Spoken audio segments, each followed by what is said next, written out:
Good evening, everyone, and welcome to Rebirth, a D&D Tale. Session 24. Last we left off, the Lucky Sevens, or at least part of them anyway, had made their way to the city of White Ridge by way of air travel through airships, arcane airships. Rather fast travel, to be quite frank. It only took them a matter of days, where walking by cart or by foot would have taken weeks, maybe even a month. So this sort of very quick travel was actually very ideal for them, given that they are on a bit of a time crunch when it comes to the city of Kombe. They want to be rid of the Lord Kamakita Kaiji, supposedly who's dabbling in necromancy. Sort of taboo necromancy that brings back the dead and makes them walk. Which, to some, is anathema. But, in the city of White Ridge, we find them having made some decent friends so far. One of which the is Father Valentine from the Church of the Soul Forger in the city of White Ridge. One who says that he could get them a proper audience with Lord Shusuke Hiro instead of just talking with an associate of the Lord. And so, the Lucky Sevens, after having done some of their preliminary walking around and getting acquainted with the city, have returned to Father Valentine's rather large church. The the stained glass windows and the large statues inside, and the very high ceilings giving way to a rather beautiful church compared to Father Masterson's, which was barely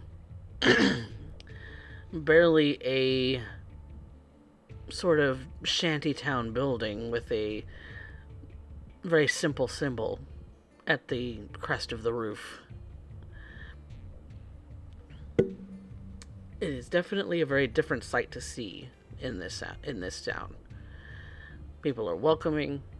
People of all sorts are present. The the docks on this side of this side of the sea, always with ships in and out to ferry people, ferry cargo. It is definitely very open and very welcoming to the Lucky Sevens and their sort of unique set of people. Several elves among you, a Goliath and a human. No one seems to look at you strangely. So, you find yourself walking back to the church of the Soul Forger, where Father Valentine is keeps himself, walking into the door and admiring the the view before you once again. Before he sort of looks at you with a smile. Ah, there you are. You've returned. Good evening. Good evening. Told you we would be back. Welcome back. Father Valentine, these are my friends that I was telling you about. This is Vanya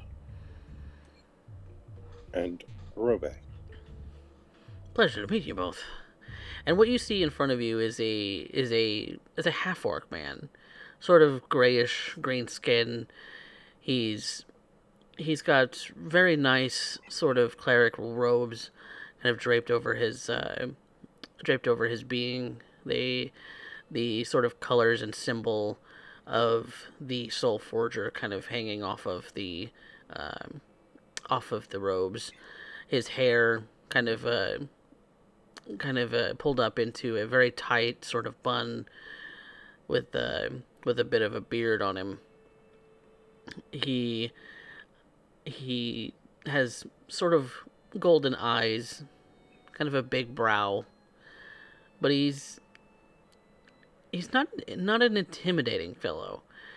You get the sense that with his rather short tusks that he takes more after his human family than possibly his orc family. Pleasure to meet you, sir. This pleasure's mine. Grobe would step forward and offer a hand. And he would shake it. He has a very firm grip. It is a pleasure to meet you. Pleasure to meet you, sir, as well. Well, do you bring news, or are you just turning in for the night? You had asked where we would be staying. I believe my friend has acquired us lodgings at the Tumbled Winch. Ah, yes, that's only just a little ways up the road. I'm familiar with it.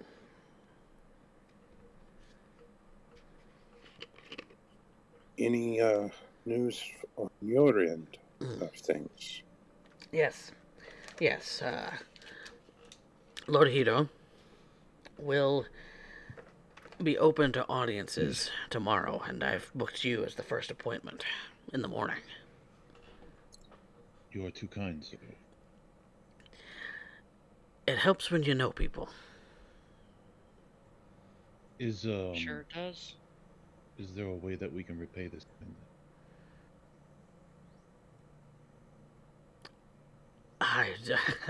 I wasn't seeking repayment. But any donation that you want to make, you're certainly welcome. The donation box is right over there if you want to make it private.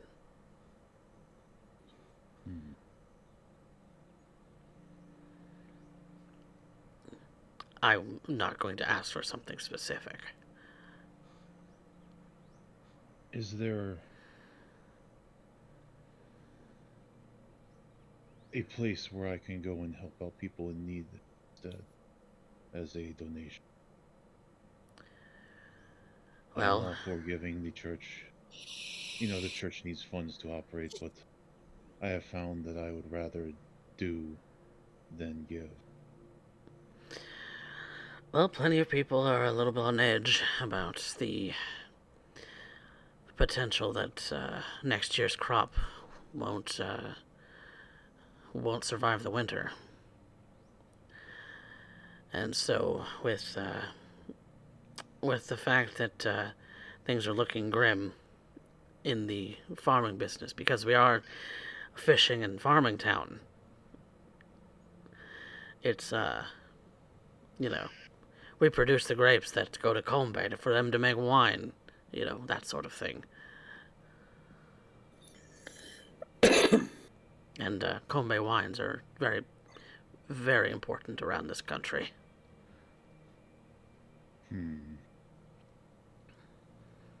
As is most everything that we export, but I'll look back at Kenwyn. I know that you are able to sometimes help in matters of these because of your gift. Would there be anything that you might be able to do to help them? Yes, I should be able to increase the yield of their crops, so long as the rumored curse doesn't get in the way. Yeah, there's rumors of curses and unrest and all sorts of other,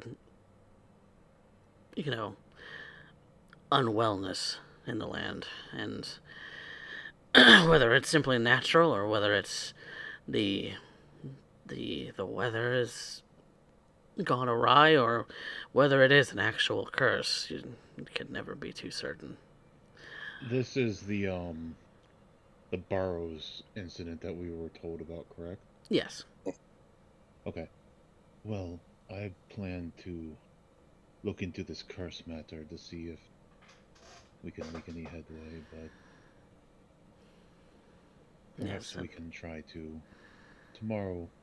As my donation, I will try. Is there a poorer district in this town? Well, probably most unfortunate are those who whom we've managed to build shelters for, but those who are down on their luck. There's always someone unfortunate in the city. Sadly, we can't help them all at once, but least we can do is provide a shelter, and those who take advantage of it do, and those who don't. Can't force anyone to do something different. But the highest population of those who don't take advantage of the shelters are around the docks, usually. I will visit the docks tomorrow and help where I can. That's where the most foot traffic, aside from the market, is. Yes, consider this my donation. I may not be helping the church directly, but hopefully that will make a difference. However it is you see fit, I am no judge.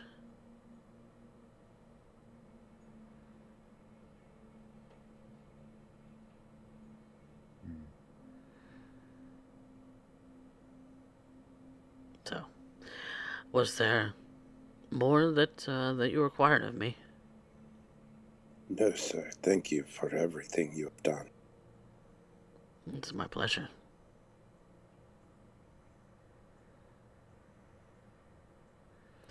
Well, I shall let you get back to the tumbled wench then. Have a good rest.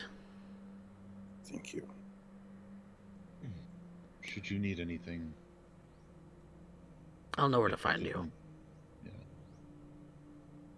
And he turns and goes back to whatever it is he was doing. It looks like he was kind of doing a little bit of polishing on the statue previously with another member of the clergy. Someone who's dressed a little less ornately than he is, but looks like an acolyte of some kind. And so he goes back to doing the busy work for the temple, and you're free to exit as you see fit.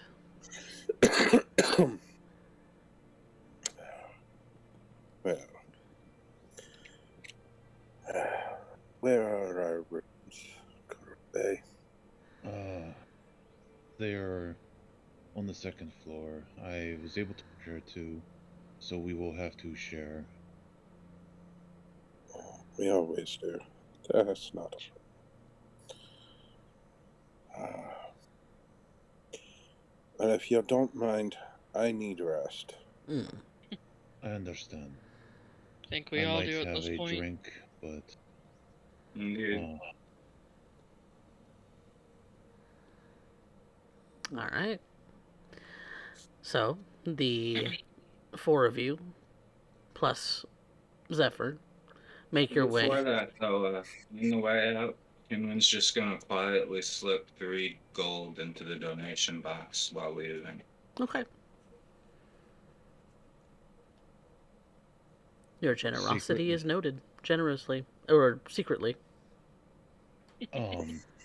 Secretly, Kurobe, well, he gave a key to Lagan. Mm-hmm. So, secretly, he's hoping that Vanya will bunk in the same room that he does, just because he wants to play with Zephyr. Well, I suppose a decision has to be made. Then who is who actively is choosing their bunk partner? Not it. Not it.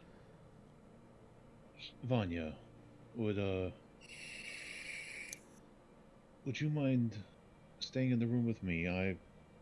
I'll be honest, I simply have come to adore your little friend, and I'd love to spend some time to get to know him. Sure, if you're gonna be traveling with us, he can certainly use the time to get to know you. Not me tripping over my own goddamn words, but It's been a long day. yes, Let's it go get a has. drink and crash for the night. All right. Well, that leaves you all getting some drinks if you'd like. Between the four of you, if you want drinks, it'll be 2 copper for each pint. So if you want to drink, you can spend it. If you don't, you don't, and you head up for the night to get yourselves your long rests. Kurobe doing his best to warm up to Zephyr. I think I'm going to call that an animal handling check, sir. Gladly.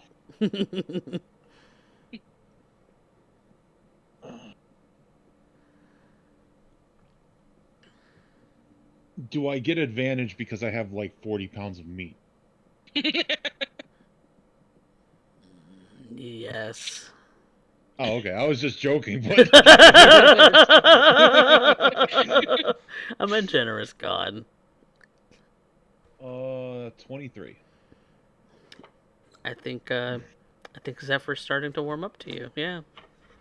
He Yeah. seems to definitely like the treats that you give, but he definitely is snuggling in with Vanya, Of course. And Vanya, the bed's barely big enough for the both of you. Let's be real. It's he more or less becomes the pillow. Yeah. So he snuggles in, kind of at the crook of your feet, kind of like he used to with Shay as well. And so he's kind of nuzzled in. He's a big dog, and so he kind of drapes over you a little bit like a blanket as well. Uh, he likes being under the blankets, and so you kind of tuck in like usual and have yourself a long rest. Are there 2 beds or am I bunking on the floor? There's 2 beds. Each room has 2 beds. Excellent. Yeah, Even better. you're not banished to the floor. That is okay. It would have been funny as hell because he would have been stiff and snap crackling and popping as he got up the next morning. Well, that's not to say that the beds aren't Right. aren't kind of firm and a little bit lumpy themselves because they're likely made of straw mattresses. But Yeah. It's better than nothing. it's better than nothing, you know. Right. Kinwin and Lagan, you also have your long rest, and then in the morning you perform your usual rituals of this and that to prepare for the day. And pick your spells, what you want to take with you today. I am now level 6. Woo! Hell yeah! Hooray! Hooray! Yay. Woohoo! Kurobe is he woke up probably kind of early. Mm. And if Vanya wakes up, well, Vanya would probably be up, but Yeah. Vanya only ever requires 4 hours of sleep to get a full rest. If she's even still then, in the it's not room, sleep. he'll like as he's waking up, he'll kind of be sitting cross-legged on the bed and just kind of staring at a pendant he's wearing around his neck.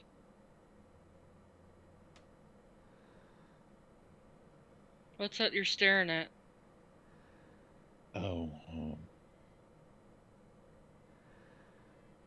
he'll kind of reach behind his head and like just pull it off of his head and give it a toss.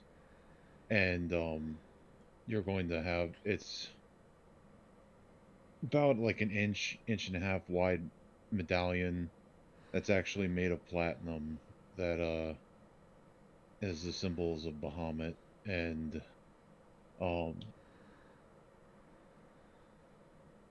like I haven't decided what it says on the back yet, but It's going to say something in Celestial. The Platinum Dragon again.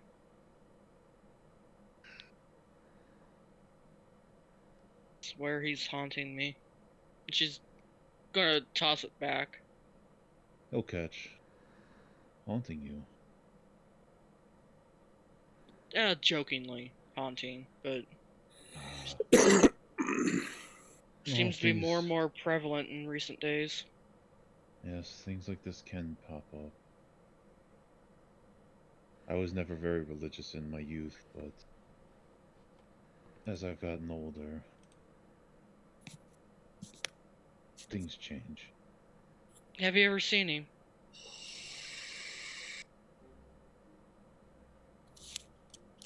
He'll get quiet for a moment. Hmm.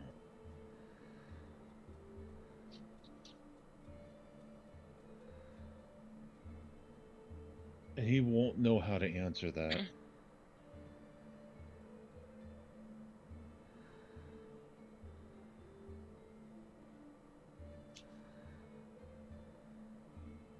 I don't know. I only ask. Go on. I don't know if he would lie or if he would just kind of fall silent, but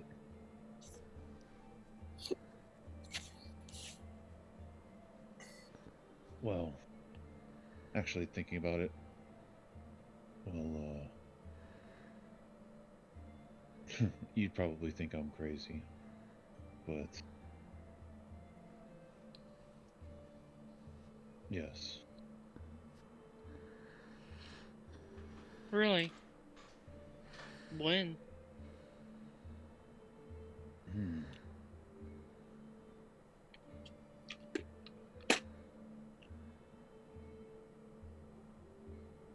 Well, it was a big event that kind of changed things, but I think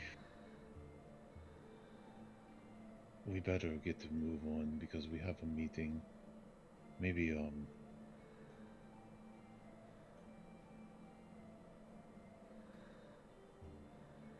maybe we can talk about this another time. It is not something that I'm used to.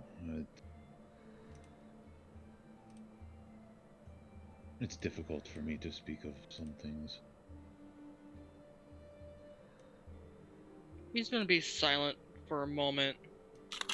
And maybe as they both go to leave, she's gonna pause and just look over at him. I saw him too. 100 years ago. Hmm. And with that, she will leave the room with Zephyr tagging along behind her. I'll follow along. Um. Well, I'll also say, well, maybe we do have some stories to exchange when we get to know each other better. Maybe you have the answers I'm kind of looking for.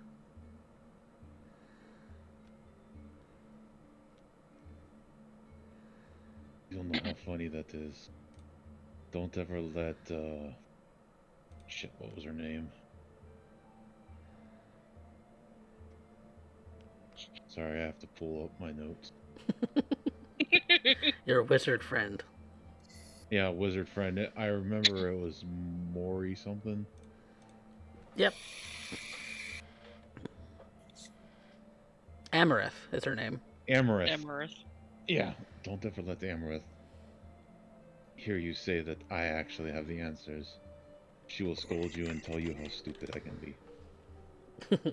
I have no doubt about that, but you are one of his followers, even if it's not completely devout like Lagan or Kinlan. Hmm. We have the same view of the world, I think. That is the reason I follow him. Well, we'll have to see about that.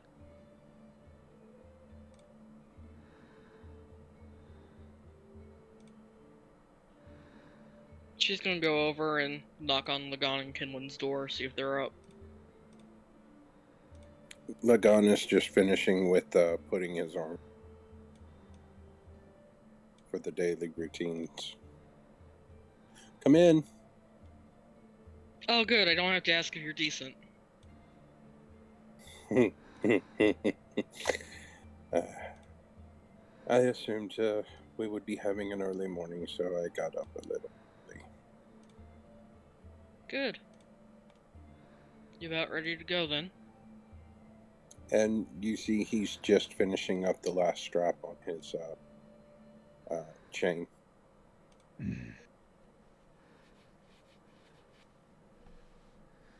For his armor. Mm-hmm. Kenwyn. Morning. And Kinwin's about finished with his morning ritual.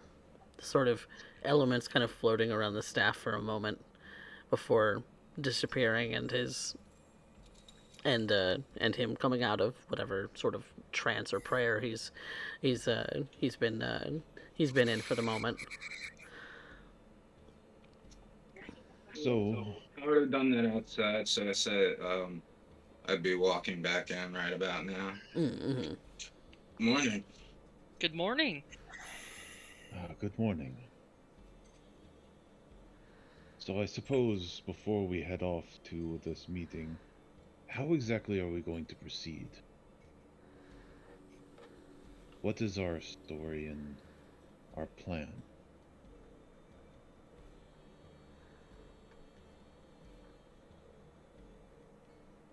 Well,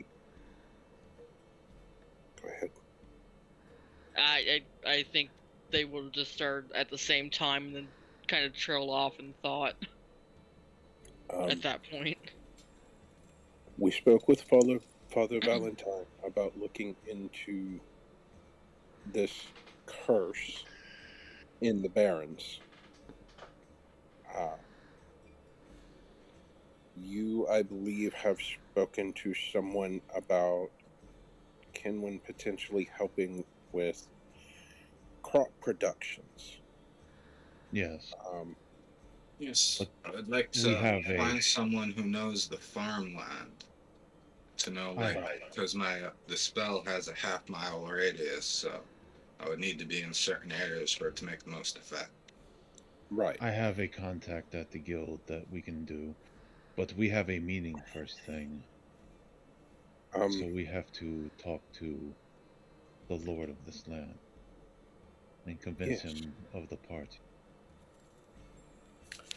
Well, I think getting our audience with him and being able to help these peoples with anything that we can will go a long way to getting us some goodwill and good cheer with the peoples of this land.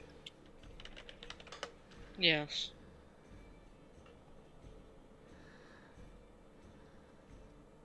So for now, the plan is to at least request assistance with the situation in Combe.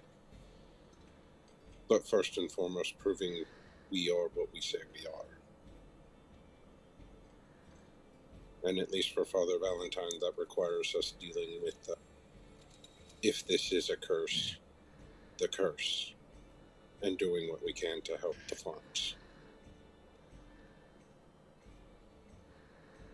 Okay. Why aren't we going to tell this man? Are we going to say that we would like to try to back him for his bid for the throne, and that we want to do a fundraiser or not a fundraiser. What do they call the events when you go Parties. to? I thought it had a fancier word, but yes, a party to spread his influence and campaign a bit.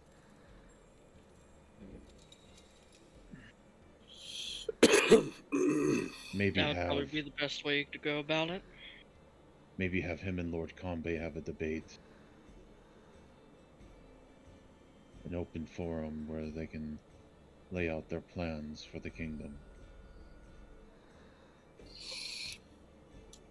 I would think that would come after.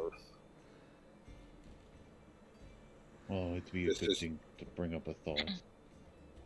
I'm not Yeah. saying that we can't bring it up. I'm saying discussions of such things should probably wait till later. We are looking for his help for Combe. As the only other person who has claim to the throne we are aware of, at least on the surface, this ruler seems more of the type of ruler we would prefer to be sitting on the throne than Lord Kaiji. Given all of the issues we've had with the undead in Kombe,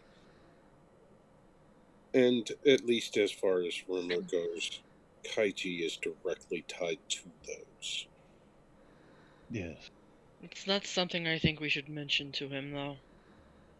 I don't, as I said, I don't think that's the approach today.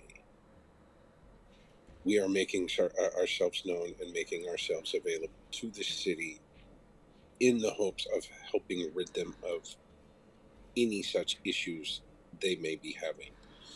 And the rumor on the street is that this is a curse, potentially along the lines of things that we've already dealt with. Who, I imagine it would be easier if one of us were to do the speaking. Who among us is the best speaker?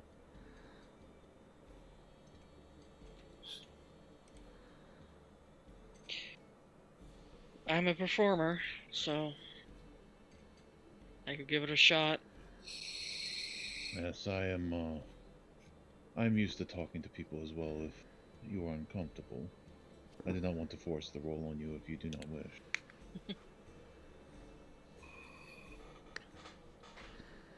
Oh, we'll have to see when we get there then. It is up to you all. As I always say, I am newer to your group, so I'm merely suggesting things and throwing ideas out. It is ultimately a group decision. Perhaps we should decide on the way. We don't want to be late. Very true. And Kurobe will turn and walk out.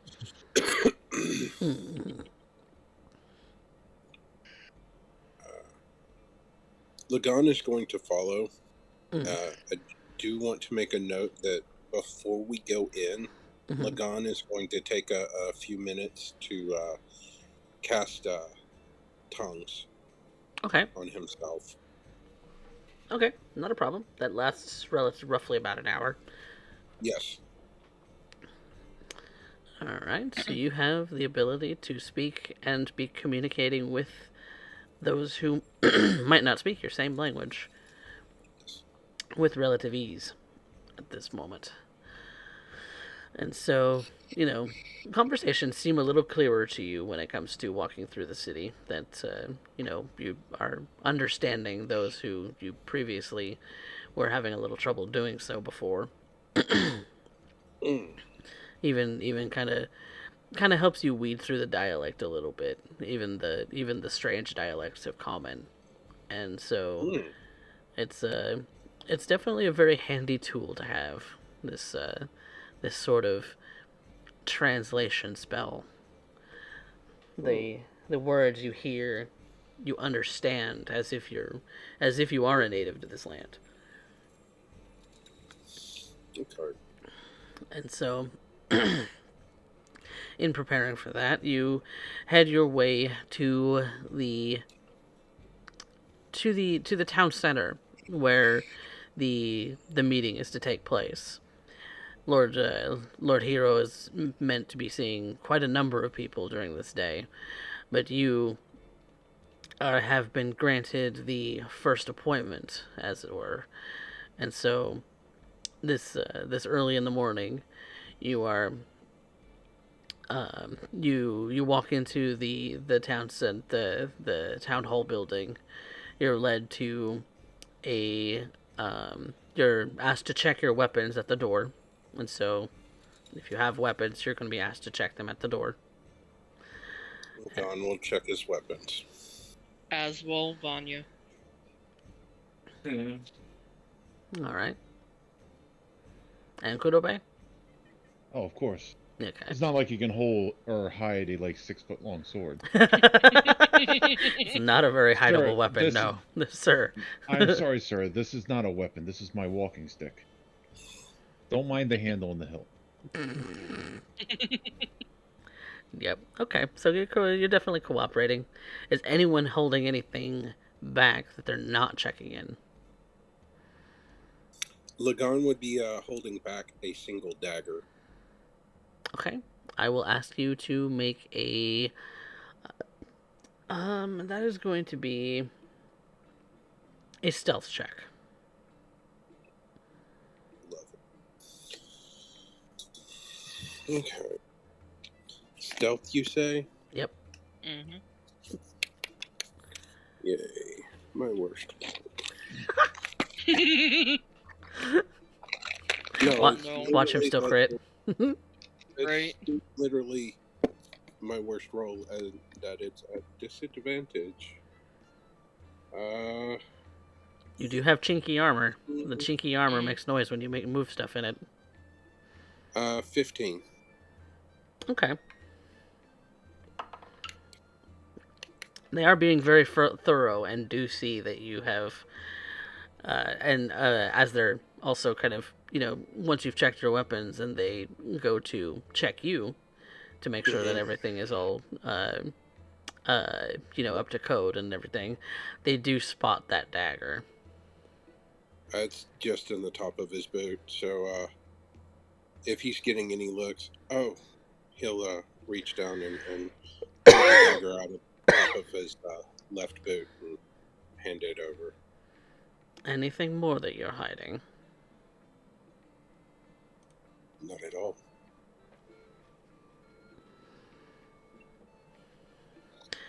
We'll be keeping an eye on you. And you see that I these, wouldn't have it any other way. yeah, these guards are dressed to be able to handle, should something get out of hand, especially in this kind of circumstance. There weren't this many guards the last time that you kind of walked by this building, but with the presence of the Lord being here, the security has definitely gone up. I expected as much. And so Yeah. you have very keen eyes on very keen guards that are attending to you all. And so they do the same for the rest of you. And if you're not hiding anything, they won't find anything new. Then you are escorted by these guards to a larger chamber. A chamber where you see it's almost as big as sort of a congregation hall at one of the temples. It's but in the front, instead of seeing the sort of podium where a clergyman might present a sermon, you see two rather ornate chairs filled with the one person is a Earth Genasi. You can tell because his face is sort of a rocky sort of complexion, a little bit grayish in the skin. He has on some rather beautiful armor, kind of a combination of what you would see on Rune and Kurobe, kind of a blend, sort of the two things. Maybe not necessarily in style, but he's dressed in plate armor. He is, then the person sitting next to him is an Earth Genasi woman, whom you might expect to be his wife, the lady of the land. And so there are guards kind of at a perimeter, kind of around them, and as you're kind of walking in, you're asked to sit in one of the sort of long benches that have been set up in this place. and will will be addressed when the time is right, because they want to usher some more people in before getting things started. Okay.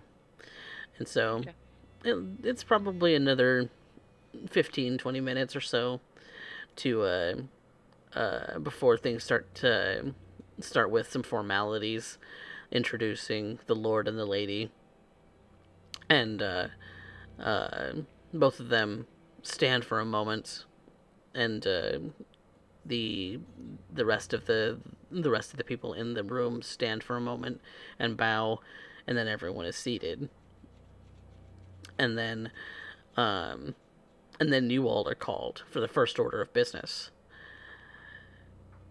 and it's one of the guards that's kind of presenting this whole sort of ordeal.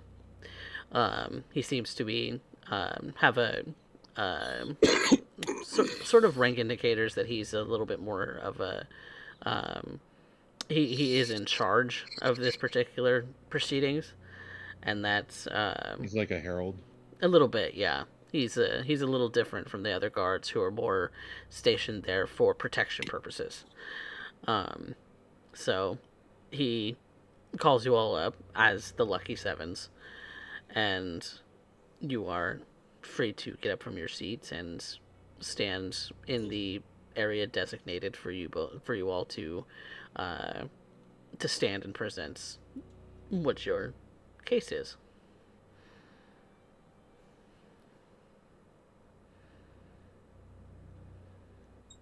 You want to roll off to see who talks, Raven? You can go ahead. Are you sure? Yeah. Okay.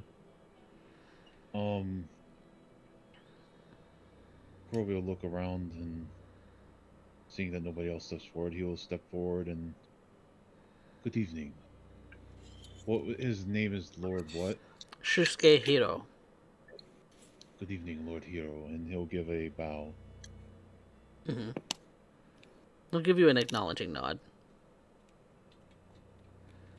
We are the Lucky Sevens from Kombe. We come on to seek your support in helping the city, and to prove goodwill, are going to do what we can to try and help some of the problems that we have heard about around your dominion, and would like to help in any way that we can.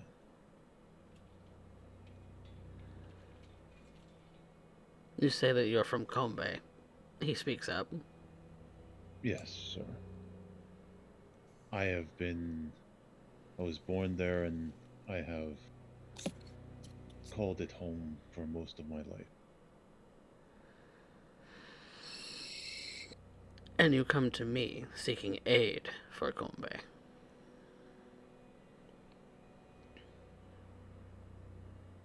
We wish to support your claim to succeed should you wish. We want to provide the support that we can.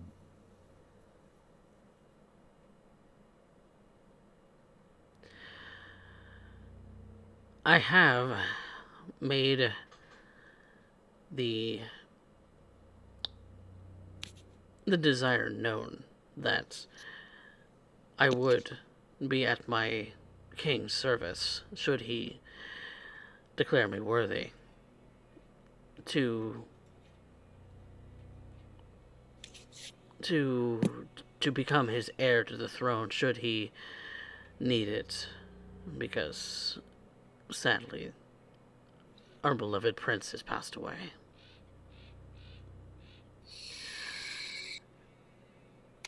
That is on my king to decide.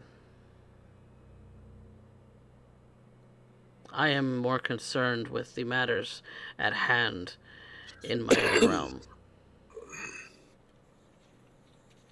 Yes, I have done some research and talked to the local guilds.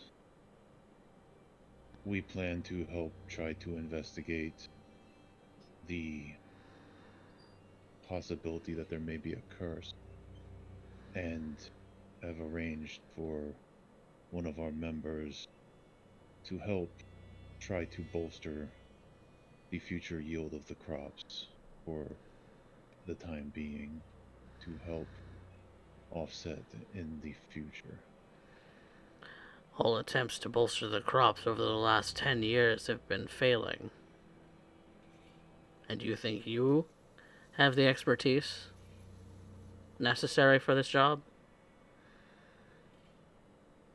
I've barely even heard of you. One of my colleagues is skilled in magics of the land and was going to try to use some of his gifts to see if he could make a difference. Before you go anywhere close to the farmland of this region, because I do not know you. Before you step foot anywhere close to there, because how do I know that you're not what is perpetuating what's happening to the farms here? I don't know you. You said this has been going on for 10 years now. We have not even been here a day. I have never been to your city before this day. And it would be very bold, being the cause, to walk up to the ruler. Something even someone as foolish as me would not try. Yes, because that would be stupid. I may not be the smartest man, but even I can see that. You would be surprised how many idiots I've dealt with in my life, in my time here. You are not the first, nor will you be the last. And you see that the lady, she kind of looks over to Lord Hito and kind of puts a hand on his shoulder and says, "But they have declared that they are willing to address what possible curse might be afflicting our land. Perhaps a test is in order.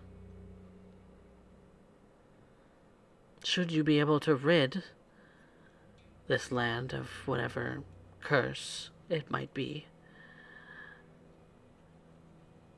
then perhaps that would work towards my husband believing you." Thank you, my lady.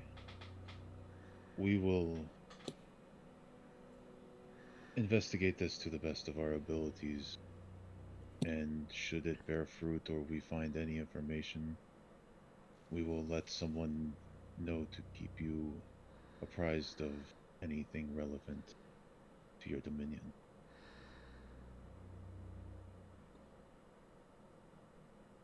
Lord Hito speaks up again. "Fine. Report anything you find to Father Valentine." Indeed, sir. I plan to. And Lagan would make a slight bow to the hero.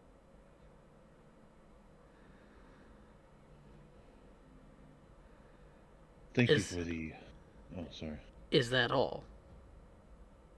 Yes, we thought that it was wise and proper to introduce ourselves and try to make ourselves available should anything that we can help with.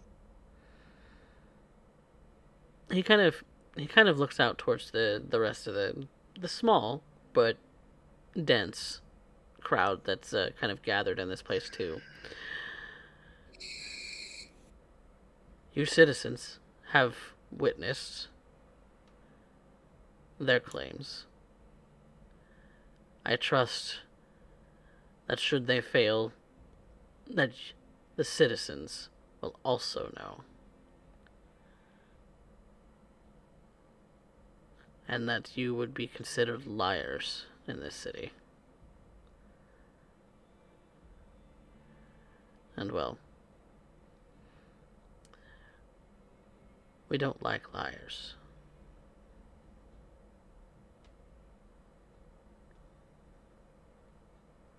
So if that is all, be on your way. Thank you for your time, Lord. Look, I'll give another slight bow. Immediately walks back over to where they came in to collect his weapons. And Vanya will give a small bow before leaving as well. Okay. You all make appropriate, what's deemed appropriate dismissal of yourselves. You collect your weapons, and you find yourself outside the town hall building. Did we get any specific information from Valentine Barons are? Yeah, the barrows are Arrows, sorry. Yeah, the barrows where they suspect the unrest is happening is a collection of graves outside the city, and there's a couple of places where these barrows have been has been kind of, they were already sort of natural caves, but they were turned into burial sites. Okay. Are we talking like under the streets of Paris kind of things where we're talking outside, like Skyrim sort of barrows. Oh, okay. Where these were, far and away from the city. They're for people of note, but they're on purpose not within the city sort of center, in a way, because it's the city is expanding, but it's on kind of like the outskirts where you'd usually have some graveyards and things like that, because they don't want any kind of superstition that they might have to follow them from the barrows. I was just trying to get what a barrows was. I meant like shelves in the walls where the bodies are placed and stuff like that. Yeah, kind of carved out of the natural walls. The tunnels kind of artificially expanded a little bit to allow for some room for people to put burials in, put bodies in. But yeah, carved out of the wall, sort of bunk bed style almost. Where each individual is laid to rest permanently in a sort of shelf, which also allows for like cremate those who have been cremated, to also have urns scattered around, that sort of thing. I imagine as we're making our way to the barrows, that my spell ends.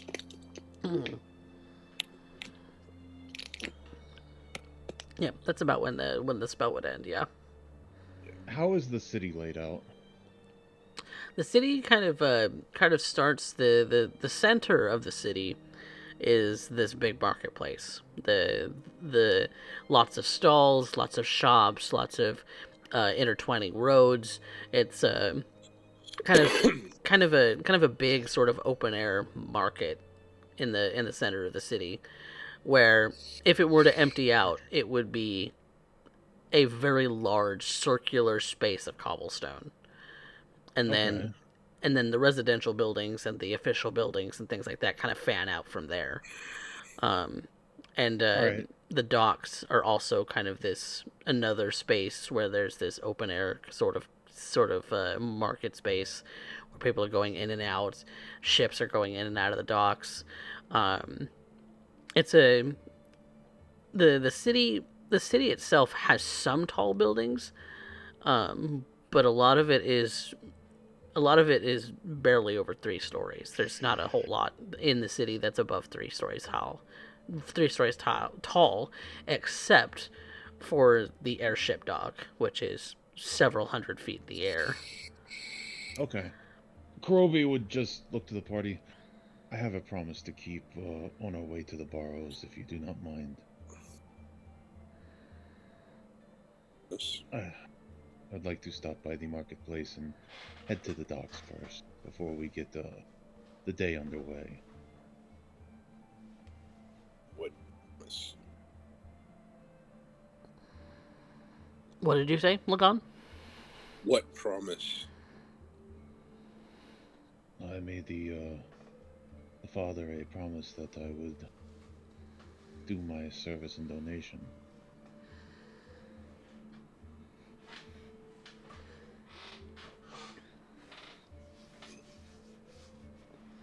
All right. So Kurobe wants to head over to the docks. Is everyone going with him?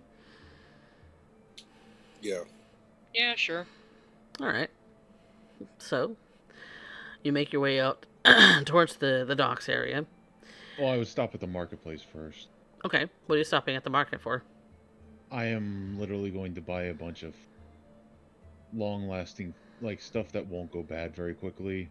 Okay, So, like like rations. root vegetables, bags of flour, you know, staples, and probably fill up a very large crate or a barrel, and just kind of like carry that to the dock. Okay. For how many people? Did the father give any kind of an indication of how many people were taking up the residence? Nope.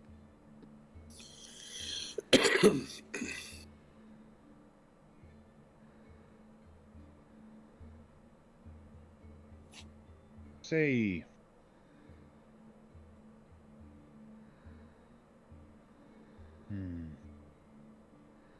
30 people, I guess. Okay. Then subtract the amount of gold for 30 days of rations, because it's one ration per day. Per person. So. Okay.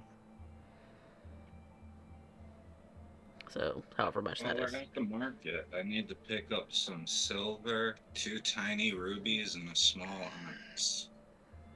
Okay. For silver and the gems, it's not going to be all that much. A ruby usually goes for somewhere around 50 to 100 gold, depending on size. So, they said it was tiny. So let's look at D&D gem worth, because I'll just pull this out of the like what like a loot table to figure out what value that would be.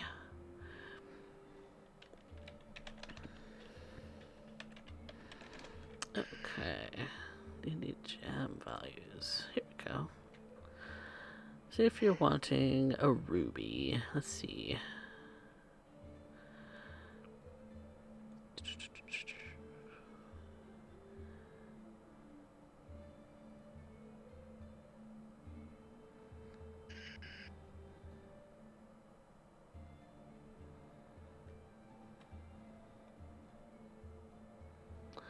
Hang on. Gemstones.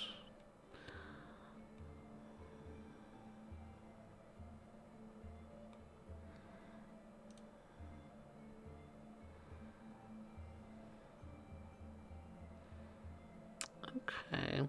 Rubies tend to be pretty expensive. So, let's see. Let's take a look here. Do y'all have any rubies on you for the party funds? Give me a second to see.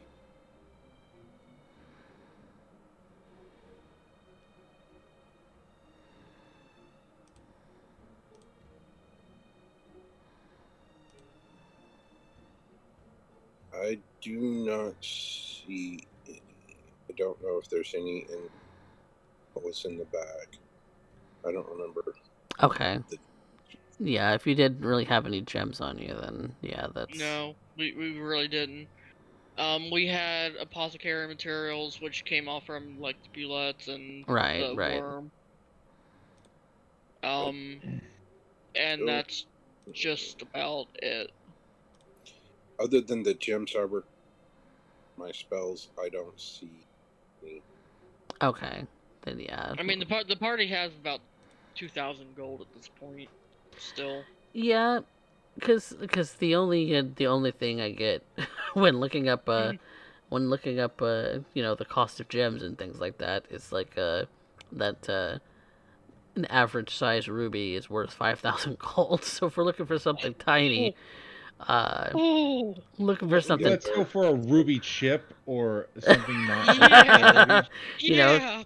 something that's a little bit more raw and very very small. What do you need the rubies for?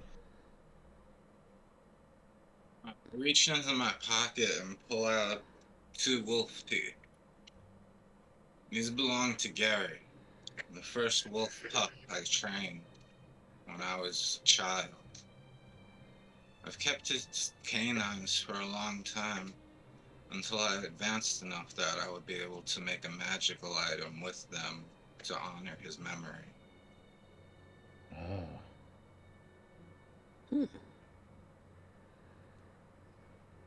Well, thinking about it in a logical sense, diamonds being one of the most expensive gems, Mm-hmm. you can have a diamond worth any amount of gold that you want. It's just what size it is. Right. So I imagine a 5,000 gold ruby is perfectly clear and the size of a baseball. Yeah. That's what I'm thinking Yeah. too. So, if you're wanting something, kind of smaller, kind of more on the raw side, uh, then is there a specific worth that you're wanting, or is it just any small tiny ruby would do? Yeah, any small tiny ruby. Okay, then I suppose if you're going to buy raw-ish gems, then you can buy them at whatever value you see fit. So if you want to spend 100 and get one that's kind of like the size of um, the size of a dice, then yeah, you can do that for 100, or yeah, 100.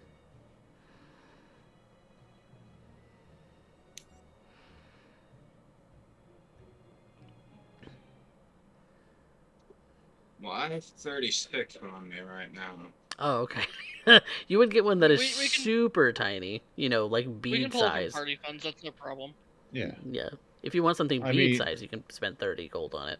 But if you want something a little bit more like pendant size, then that's probably going to be like 50 to 100. You said you needed 2 of them. I mean, I can show you. That size. Oh, okay. Yeah, like little bead Oh, size. that's nice. Okay. Mhm. Yeah, And little then bead size is that's the onyx, which is a little bigger. okay. Then the onyx will be, let's see, let me look at the onyx here.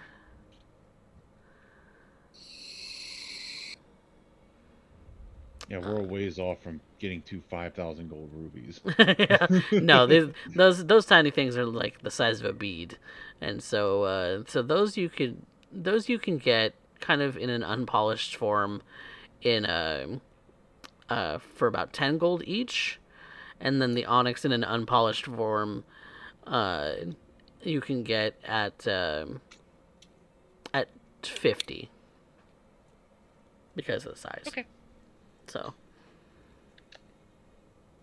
no, that's still a lot. 25. 25 total? No, 25 for the onyx, and then the 2 rubies that are really really small.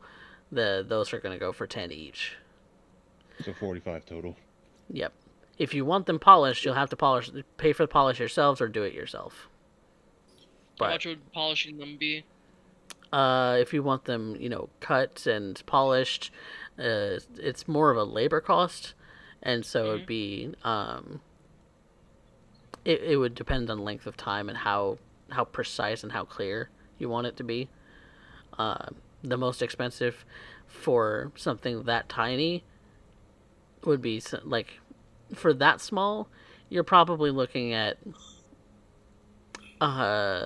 50 gold in labor minimum, because that's very tiny and you can't cut a whole lot of it off anymore, because it's it's just to, but if it's just to polish the surface, it's a little bit like, it's not gonna, it's gonna come off as a rounded surface, and it's, mostly for jewelry inlays like what you're looking at. And that's for all 3 total, right? Yeah, it would be for all 3 total. Fuck it, we'll do it. So while they're Add a party shopping, Mm-hmm. so while they're Thank you. shopping, Lagan is going to take 10 minutes and ritually cast Purify Food and Drink on the rations and stuff that Kurobe bought. Okay, not a problem. They spend roughly half an hour just scoping out some precious gem beads, and looking to see what's inlaying them into something would cost, and polishing them would cost. Not that they have like holes in them already for beading, but they're definitely the size that they're the size of gems that would be perfect for very tiny pendants or inlays or things like that. Which is why this person is selling them like this, because polishing them before inlaying them into something almost makes no sense, because they're that small. So all 3 gems and their polishing are paid for out of party funds. Okay.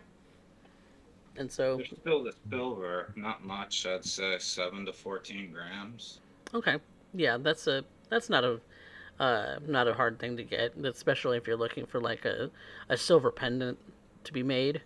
A silver pendant to be made in the style you're looking for, is they're gonna do like basically a cast, which they're basically gonna take the shape that you want to make this in, and pour silver into it, melted silver into it, and to do that would put it at a custom pendant sort of price. So I'm gonna make that just. I'm gonna say that's not gonna be terribly expensive. That's probably gonna be closer to like 25 gold with labor. So you're gonna get, it's not gonna be 25 gold worth of silver. It's just it's the silver used to make the pendant, and then they're gonna That's inlay. total cost for everything. Yeah, you're essentially going to this jeweler who's got all of these sort of raw gems that are very tiny, and some example pieces. You tell him what you're looking for to have made, and with the teeth, with the silver, and then the cost of the gems, all of it kind of coming together as that 25 I just mentioned is just the silver and labor to get it made. So you have roughly, Sounds good. you have a pendant, or a charm, or sort of brooch that whatever it is that you're wanting to turn it into, that's gonna roughly cost you 125 altogether. Yep, already taken care of. All right, cool beans. So that will take probably a day to make. So you leave all of the gems and the teeth and the sort of draw up that you wanted to have the pendant look like. You leave all of that with him so that he can make it as a custom piece. And looking at his other work that he's just has on the shelf for different things, ready made, all of it looks pretty good. So you're pretty confident that he's going to make some good work.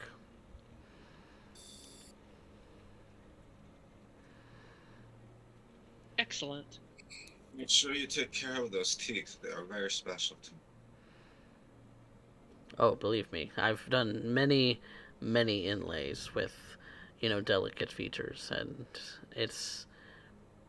I will do my best to make sure that it is well taken care of for you. Thank you. And very secure so that they don't fall off.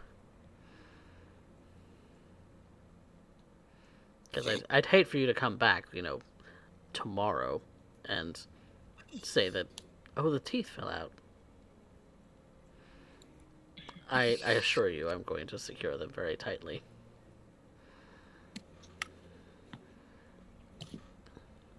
And he's kind of a lavender tiefling sort of fella.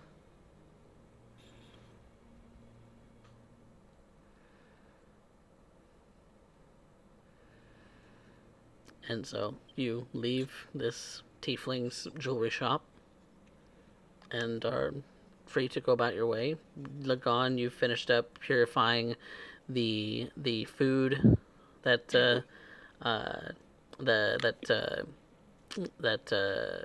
Kurobe has purchased to make sure that it is not carrying any sort of parasite or other ill that food can tend to bring. And so you have the rest of the docks to explore if you would like.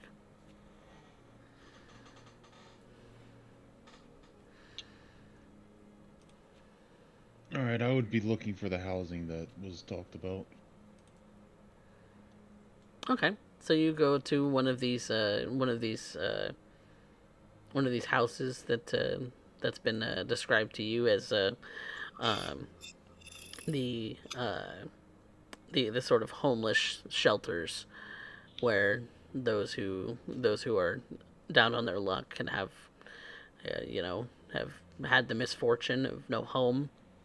They have there's at least some lodging here where there's a number of beds kind of strewn about. They're bunk bed style, sort of, in a way, where you can fit more people in. And there are a couple of people that are around. There's a couple of people who have are kind of clearly delineated as staff for this place. They're the ones who are probably better dressed than those who are actually living in this space, because most of those living in this space, their clothing is a little underkept, a little falling apart, and so that is what you see.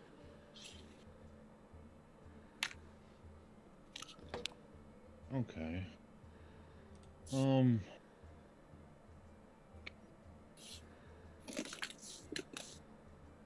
Let me look one thing up real quick.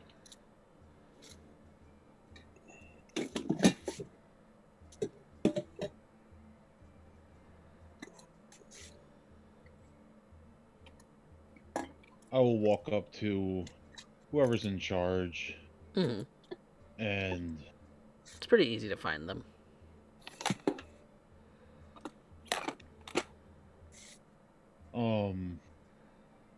I'll just say, good evening. Is this the housing that, what was the preacher's name? Father Valentine. Yeah, Father Valentine. Yep. Father Valentine told me about. Well, it's one of many places like this, and Father Valentine talks about them often enough, I suppose. I don't know Father Valentine myself. Are they all located around, or do you handle all of them? No. Each one is staffed individually. Okay, how many are there? Oh. God knows at these points. There's a number. I've only ever worked at this one. Okay, and he has a big barrel on his shoulder. He's going to sit the barrel down. And, he's going to pop the top off. Well, as a donation, I would like to try to help feed these people for a little while at least. And could you see that it is distributed to those who need it the most? Yeah, absolutely. Your generosity is unmatched. Oh, it is nothing. And This is not nothing. Thank you. He'll look around and see the people's clothing, and he'll fish into his pocket and pull out 5 gold. See about getting a couple of sets of clothes for those who need it. Because I looked up, it's like a silver a piece for like commoners' clothes. Mm-hmm. So that's like 50 people's worth of clothes. Yeah. Thank you very much. See that it is spread around to those who need it. I know that is not your normal job, but if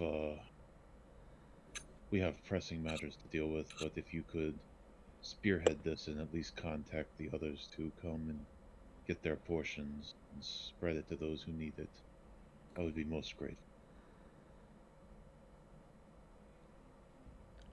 All right. Thank you. They'll just give a smile and good evening or good day, and they'll walk out. All right.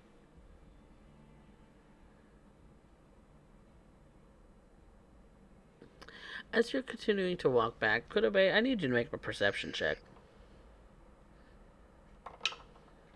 Sure thing.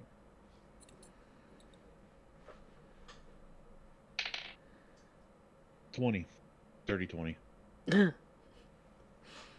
You feel your coin purse being lifted off of your belt. Can I grab the hand? And when you grab the hand, it is a teen who is looking to make a quick buck. He looks like he's a little down on his luck too. He's an Air Genasi kid. I'll look down at him and say in primordial, sticky fingers. What? Oh, that's sad. You don't even know the language of your people. Let go of me. Sticky fingers, huh? What do you need this for? What do you care? Are you hungry? You look rich, so let me go. I'll point to the house that I just dropped at. Go see the lady that runs that. If you are hungry or in need of something, she may be able to help you. And I'll let him go. And he just simply runs off. He runs off into the alleys. Yeah. Kids.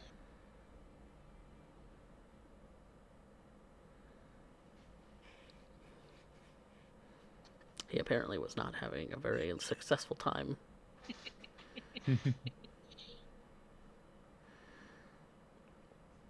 Well, at least it was a kid. Otherwise, I would have handled it a little bit differently. Well, what do you do next? Lucky Sevens. I suppose we start heading to the barrows. Yeah. If that's the overall plan. Yes. All right. Well, if we're headed to the barrows, then I suppose we should take a quick break. Because you never know what you're going to find in the barrows. Yay! So, yay! Oh, we are going to find shenanigans. That's what we're going to find. Yes. Possibly.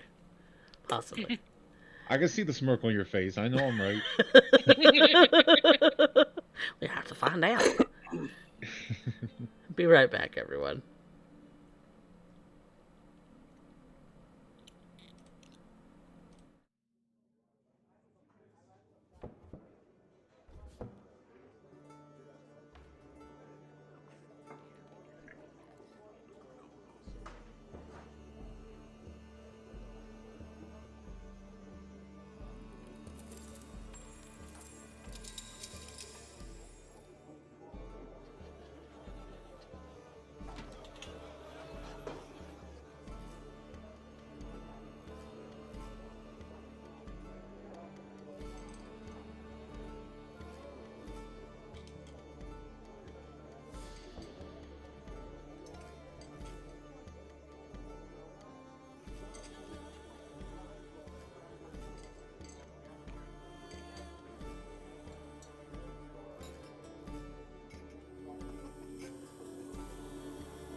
Welcome back, everyone, to Rebirth, a D&D Tale.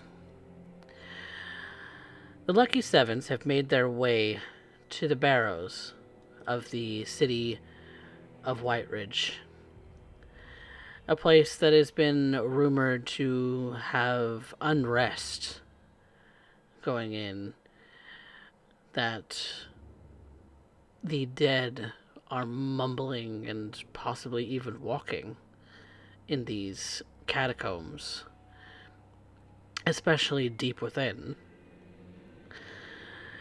And so, as a part of their barter to gain favor with the people of White Ridge and the Lord of White Ridge, they have volunteered to go and explore.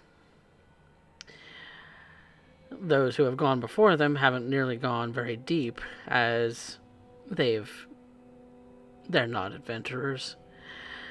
But the Lucky Sevens happen to be just such a set of people. So, Lucky Sevens, you have arrived at the entry to this sort of burial cave system. And for now, it looks rather ordinary on the outside. What do you do? Before we go in, is it dark inside? It is dark inside, yes. Lagan would light a torch. Groby would draw his sword with the typical light on it. Mm-hmm. Lagan, Yes. I can take the front if you would like to protect the rear and make sure these two, we are sturdier. I don't see so well in the dark, so That is why I'm up I'll front. do what I can.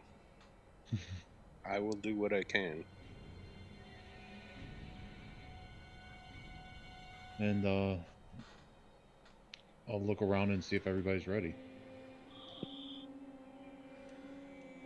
Vanya's got her bow ready for the moment.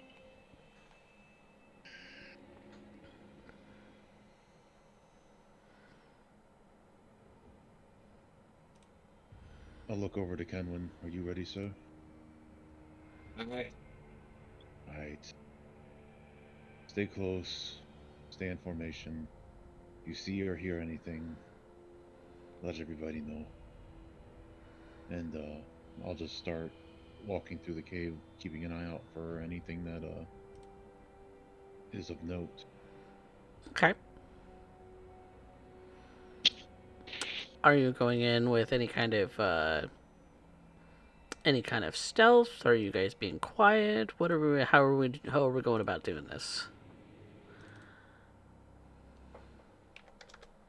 I'm not really of the stealthy type. I could try. Okay. In that case, let's do a pass without trace. Okay. That might help me. You know. Like you do. Might want to use it. So, concentration up to an hour, and everyone gets a +10 bonus to stealth checks. Alright. Fantastic. +10 to stealth checks. So that means I'll probably get a 10 or an 11. Oh no. Oh no, if you natural one, son. Well, if I natural 1, that means I rolled a 0. Oh. So I'd have a 10. Well, oh no. Oh no. But yes, so something about the sort of air and around this place though seems to give you a little bit of a creepy vibe. It's not anything that you see necessarily that gives that to you, but it's just how you feel in the moment. And so, walking forward, so the marching order is going to be Kurobe at the front. Mm-hmm. Who's next? Mm-hmm. These are Vanya fairly narrow passageways too. Yeah. Vanya would be right behind him. Okay. And then Kinwin, then Lagan? Sounds good. And what about Zephyr? Yeah, look. Zephyr's gonna be up with Vanya. Okay. So these passageways are going to be, they're not terribly wide, but they're not wide enough to comfortably have two people walking side by side. And so it's pretty narrow here in the entryway. I would like you all to make a perception check. Oh, I rolled my stealth check for the. I wasn't calling for stealth yet. Mm-hmm. Okay, fine.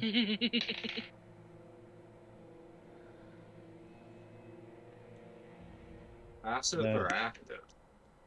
Go ahead and roll it. Active. 21. 26.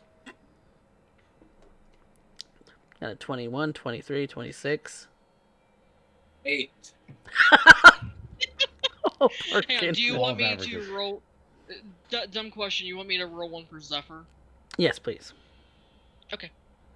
No problem.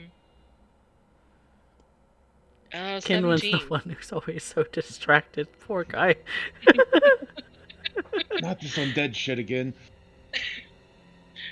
Poor Kinwin. That was 17 for Zephyr. Okay. Not fair, my passive is 17.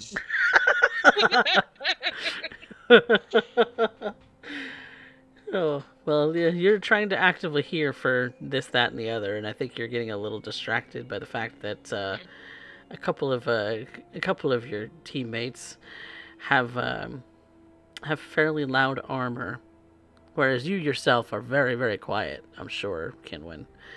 You tend to have a pretty good light foot around yourself. And so now I would like you all to make stealth checks. As you wish. Oh, now why do I gotta roll a natural 20 on a disadvantage? That's okay. Oh no, I I still got a 23. I saw Kinwin get him. Want That to is overturn a desk. Natural 1 That- minus 1 for 0. Oh plus no, 10. Minus Plus 1 the club, 10. bro. High five. that's still a natural one. That's 27 for Vanya. Okay. 24 for Lagon. How? 17 and 14. Remember, plus 10 from Pass Without Trace. Fair. Okay. I was like, Lagon being the Lightfoot? What the fuck? Hey, I rolled a 20 and a 14. Still natural 1. Yeah. Kinwin's Poor over here Kinwin. tripping over himself over urns and pots and. Shit. I should probably roll it for Zephyr too, then, shouldn't I? Yes. Considering I Then did the that's- perception. 25, sorry. Mm. Oh shit, he gets a plus 17 with that Pass Without Trace. Ooh, Lodi. He's That puts him at 27. okay. 27 Damn. for the dog. He's very quiet. So most of you are very quiet, and so in general, you're able to make up for the fact that Kinwin is tripping over this and that, distracted by everything. He's Kinwin, why don't you give us a little bit of a description of your dice have been having a way with you today. Why don't you tell us what you're distracted by? What you think you're distracted by?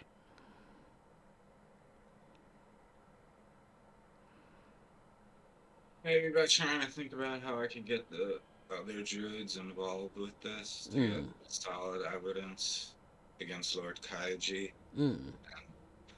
where and how I'd get that evidence. So much so that you trip over something and immediately, Lagon, the very quiet chainmail today, is the one to kind of shush you.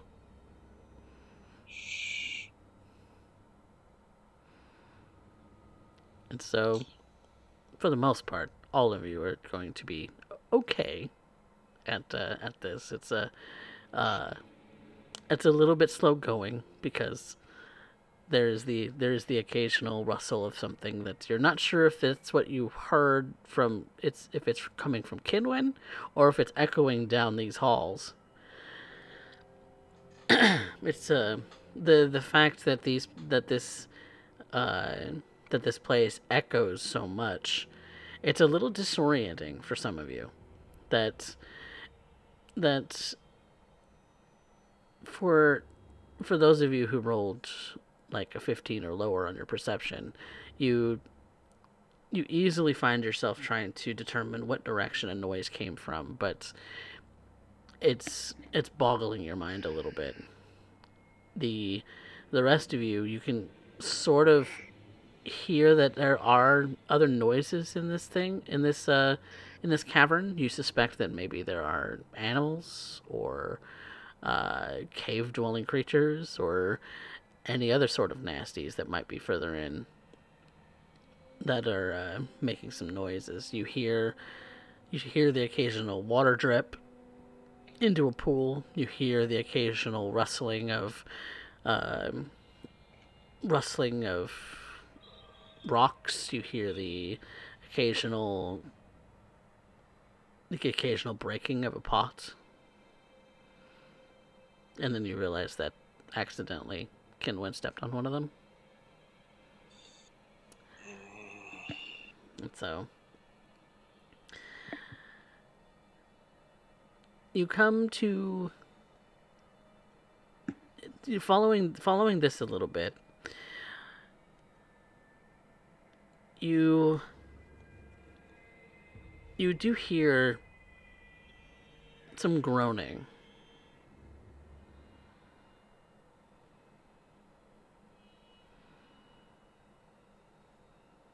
I think if Vanya can get past Kurobe, she's going to sneak over and kind of check it out, because she doesn't need any light. She's got dark vision. Okay. As much as that would count. Okay. Yeah, you definitely have some very keen eyes, Vanya. So, if you would like to press forward as the head of the line, you may. Yeah. Yep. If Kurobe is actually allowing you to do so. He can actually see very well too. So he'll look back and say, I can see anything that's coming. Are you sure you want to get ahead of me? Yes. I can be a little bit more sneaky than you. Just to say. If you wish. But be careful. Okay. Naturally. So by going forward, Vanya, what are you doing? She's just scouting a little further ahead, because she is out of her and Kurobe, she is the sneakier of the two. Okay. Are you doing anything specific? Are you looking for something? Are you looking for are you just scouting out what you hear? Just scouting out what she hears. Okay.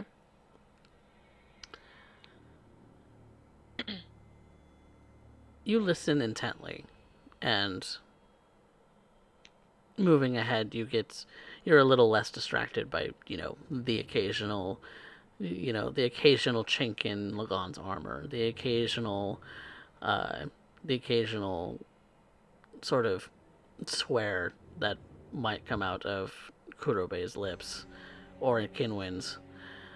You you press forward a little bit, and you listen ahead.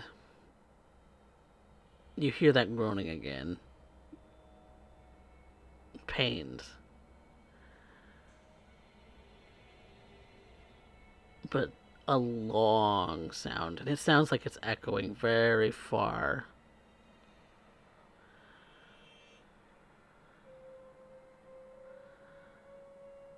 Zephyr starts to growl a little bit next to you. She's going to reach out a hand and just kind of motion for him to be quiet. Mm-hmm. She's going to go a little slower and pay more attention to everything around her. Okay. If you're wanting to do that, then I will ask for another perception check. Sure thing. Let's see what more you can dig up. I would try to stay within at least 30 feet of her, Oh yeah, if possible.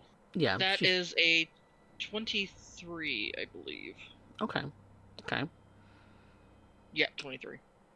You follow a little bit where you hear this groaning coming from, going because this, as soon as you get past this first entry hallway, what you come into is some wider tunnels. This time with some of those burial crevices into them. You see, you see a couple of them are several people sort of stacked in an outcropping in the wall of the tunnel, and you see this is sort of a room of these where you continue forward. They continue on the left of you. To the right of you, you see that they continue to the right, in a sort of like a square corner, and then there are several walls kind of along this path that have more of the same, with jars and crates, and it looks like some chests, and a number of different things kind of on the floor next to them, or shoved into these crevices as well. And so the first bit of things that you see are the burial places of some noble people from eras past. That these have been here long time. The skeletons are basically nothing. They're basically turned to dust by this point, and um, with urns and chests and things like that all around you. Um, Nobody that you would know of any importance to you. So it's all just names and dates, just stored in this place. Um, but you still hear that groaning coming from farther across the room.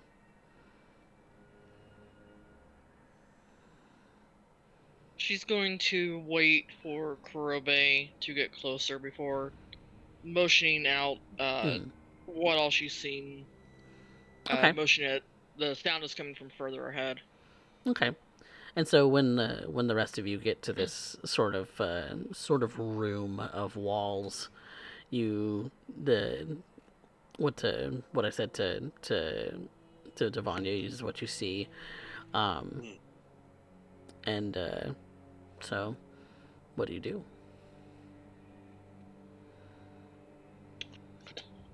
I have an idea.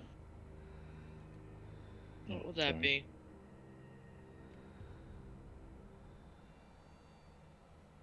And I'll pick up a pebble and I'll hold it in my hand and it'll start to glow and my sword will dim. I'm going to throw this over there to see what we can find.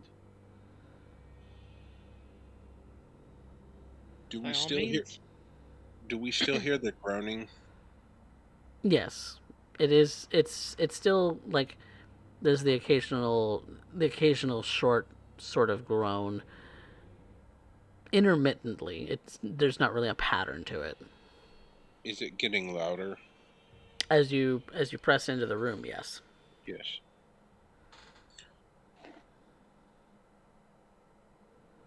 Can we tell from where it's coming? Further across the room from you, so probably, and the room stretches kind of beyond your vision. Okay. And beyond those who have dark vision, beyond your dark vision. All right. This is a very big chamber of these interior walls with a lot of different things in them. We could do that, or I could sneak over. If you want to, but I figured this would be safer and not put you in danger. That could easily put us all in danger too. Not like we're not in danger already just by being here. If you wish. And he'll put the pebble down and like run his hand along the sword, and the sword will light back up. She's going to motion for Zephyr to stay back with the party and continue to sneak forward. Okay, make me a stealth check. One more time. Yep. Ooh, nat 20. Woo! Girl! For a total of 31. Girl! Alright. Alright. I see you. No, Gee, I don't. If only Darius was here. Like, ha, take that. You feel very, very confident in how light on your feet you are. So confident, in fact, that you, when stepping through this place, before you're able to step a full foot onto it, you do understand that there is a pressure plate underneath your foot in one moment. You haven't all the way fully stepped on it, so you're able to pull yourself back from it. But you know that there are pressure plates in here now because you have felt it. Yeah. She's going to look around to see if she can find a way around them. And now that you are sort of aware of what you're looking for, It is starting to get fairly dark, getting beyond the light of Kurobe's sword. Yeah.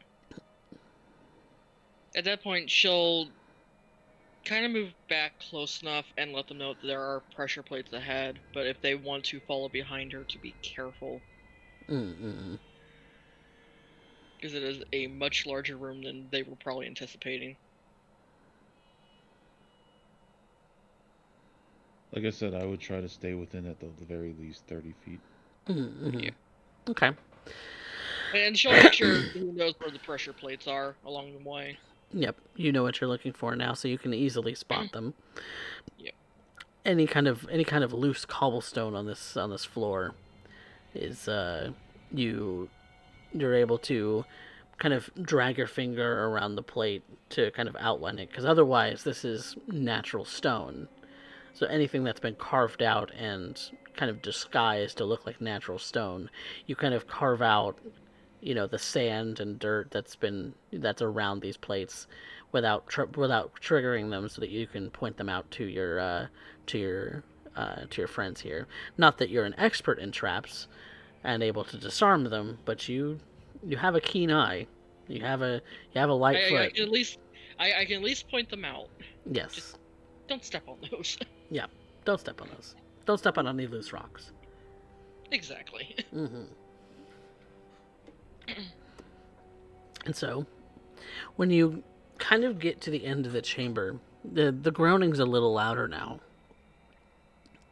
You see that one of the bodies, possibly long decayed, is kind of on the ground next to someone who is in sort of dark robes. And when you listen, you realize that the person in the dark robes is the one who's groaning.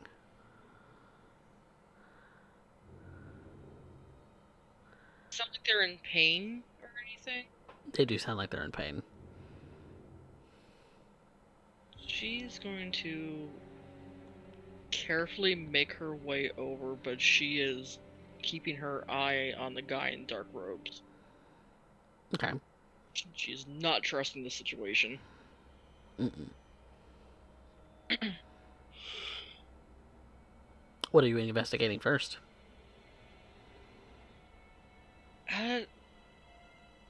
She's gonna get as close as she is comfortable to him, just kind of staying out of his reach. Mm-hmm. And just lightly call out to him, "Sir? You okay?" You see his head kind of turn.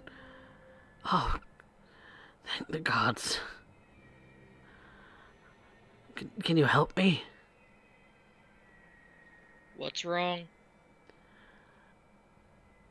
And when he kind of adjusts and moves a little bit, you see that there is some kind of spear, you think, going right through his shoulder. Almost like it came out of the ground and pinned him. She's going to check for any of the plates between her and him, and then call for Lagon to come up. Just have him with her as backup. With Kurobe with him. Keeping an eye out for where Vanya has marked the path so that I don't step on any of those plates. I'll make my way up towards to Vanya. Not a problem. Easy enough. Yep. Same. Kinwin, are you doing anything different, or are you following your party mates? Following them, and wondering if I could use a medicine skill to try to remove the spear. Okay. That everyone's looking to help this guy. Okay. Yep, and that is exactly what you see. You see this guy is run through a spear kind of poking out of his shoulder. It's like the tip of it's barely poking out of the backside of him. It's like it almost looks like he fell on it. But who knows if that's actually what happened. And so you kind of pull him aside. You see that the longer portion of the spear is still kind of sticking out of him, and in this particular like little sort of alcove of burial spaces, there's not really any of those pressure plates in this area. You really only see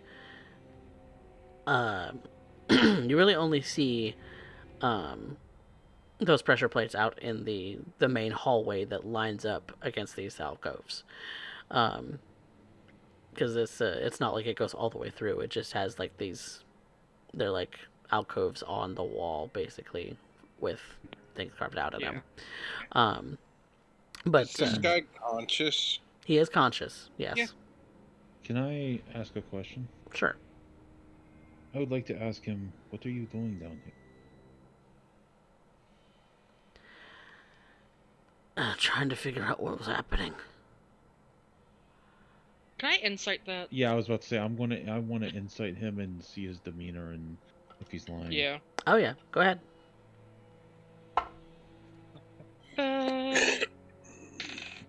21. 23. If he was lying, he would be bad at it. But he's not. Well, we're down here for the same reason. A little bit more prepared than you, it seems. Yeah. How'd this happen? Spear shot out of the wall, and he points out towards it, towards the back wall, and you see that there is a space where a small spear would have been shot out as a trap. You hit one of the plates, didn't you? Yeah, you could say that. I wasn't being careful. And she's gonna help get the spear out of him if that hasn't been done already. Okay. Kinwin was going to help you with that, so make a medicine Yeah. check at advantage. Kinwin, are you proficient in medicine? Yes, at a +5 bonus. Okay. Kinwin should make that roll. Then Kinwin held the roll, you can do so at advantage. One of you is holding him, one of you is yanking.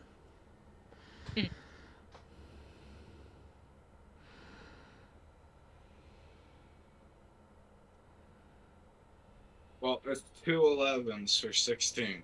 Okay. He does groan rather loudly as you do so, but you're able to pull it out with with relative ease without actually causing any more harm to him. And so, but the wound does start to bleed a bit now that it's been removed. So you can do what you wish to bandage him up, or you can cure wounds, whatever you'd like to do.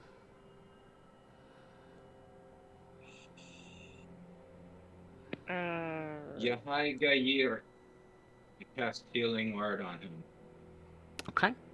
And that healing word. Second level, giving 2d4 plus 2 HP. Okay. Go ahead and roll 2d4 plus 2. Or plus 4, whatever your modifier is. My brain, y'all. My brain.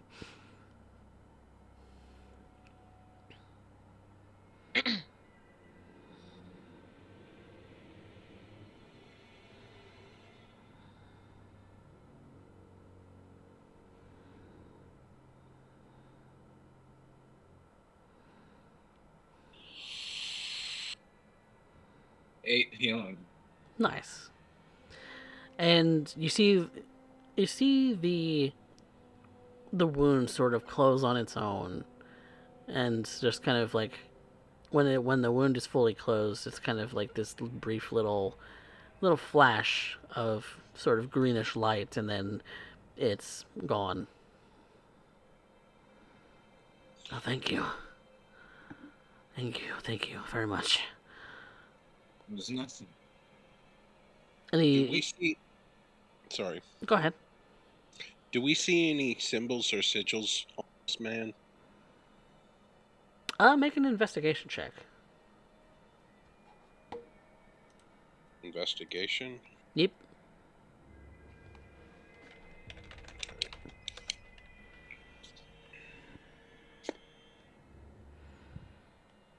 Uh, 17.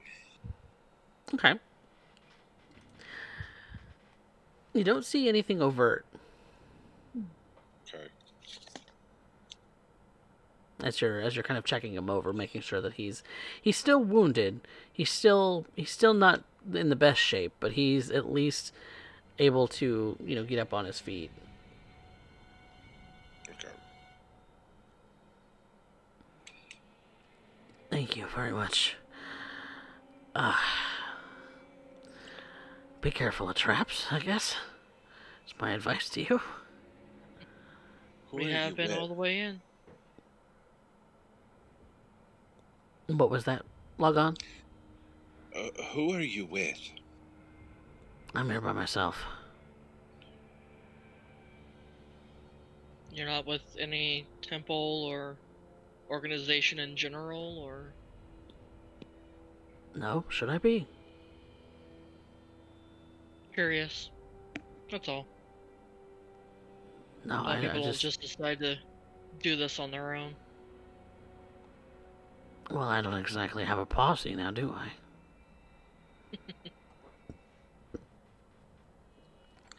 It's not smart to go in places like this on your own. It's always wise to have backup. Yeah, You never well, know what's lurking around in the dark. you can say that again. But, yeah, I think I'm gonna call it for myself for today.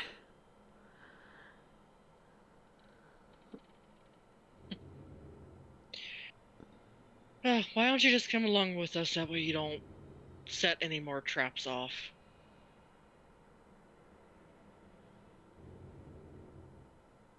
You're going deeper in? Yes. That's what we came here to do. Unless you want to risk, stepping on another plate and potentially getting yourself killed on the way out. I made it this far. Yeah, and you likely would have died there had we not come along. That's fair. Really, though, I'd rather just go back. That's your We're choice. not done. We're not done here, so we're going forward, not back. That's fine. And when you get a closer look at him, you get uh, sort of elvish features when you look at him. Okay. I can make my way back on my own. Watch your step. Always do. Not well enough And- the last time. Oh. Well, Vanya's going to hand him one of their extra torches. thanks. The path on the way back should be clear. We just came through. All right. I've marked out an outline around the plates. You should be able to see them using this.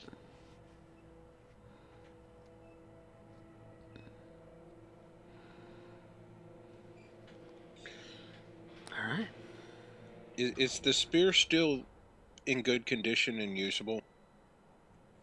Yeah, Okay. it's got his blood on it, but that's about it. Lagan will put it with the other spear in his pack. It's kind of a shorter spear. It's kind of probably only about a couple of feet long. Hmm. It looks like it was made specifically for this kind of trap,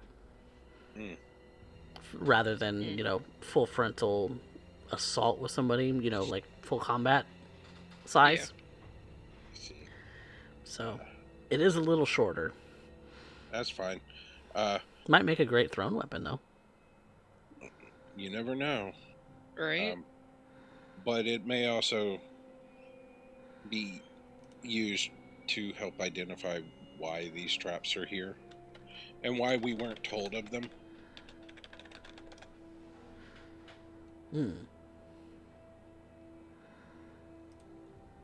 Why indeed.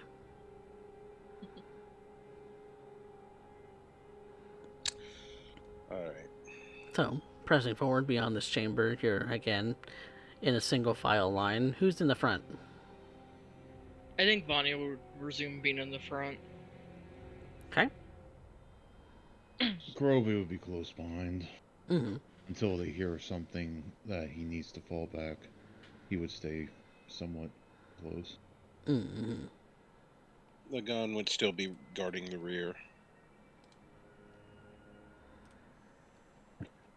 All right. Still pressing forward. You go beyond this chamber where you see this chamber of alcoves, and you go further in, following the sort of winding path, this sort of single file path that you find yourself in. And let's see. You find yourself coming into another one of these large chambers. But this chamber seems to be a little bit more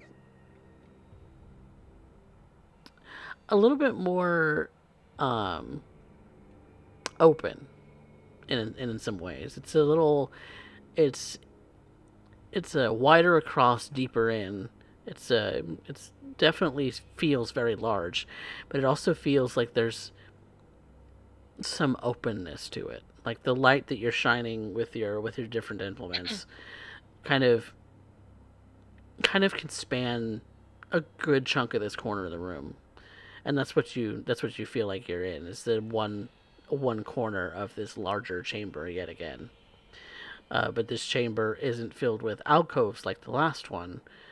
It's a little more open than that. Okay. Vanya's going to take a moment to listen, see if there's any other sounds in the room Okay. before pressing on. Make a perception check one more time. I'll assist. Okay, had advantage then. Good thing I hadn't rolled that yet. That's a nat 20 for God, 26. Jesus, girl. Because let's supposed to spam some mojo dice. That was on the assist dice too. Jesus. Right. Spam some mojo dice in the chat. It's the Vanya dice today. Jeez Louise. Yep. Got You some. blow all those before we get into combat. Yep. She might, but I haven't rolled one yet, so we'll find out. Exactly. We'll find out. That's yeah. a total of 26 there. All right, so natural 20. You listen very closely, and your party is being very quiet in this instant. You hear something. It sounds like a whisper from this distance, but and then you hear whoosh.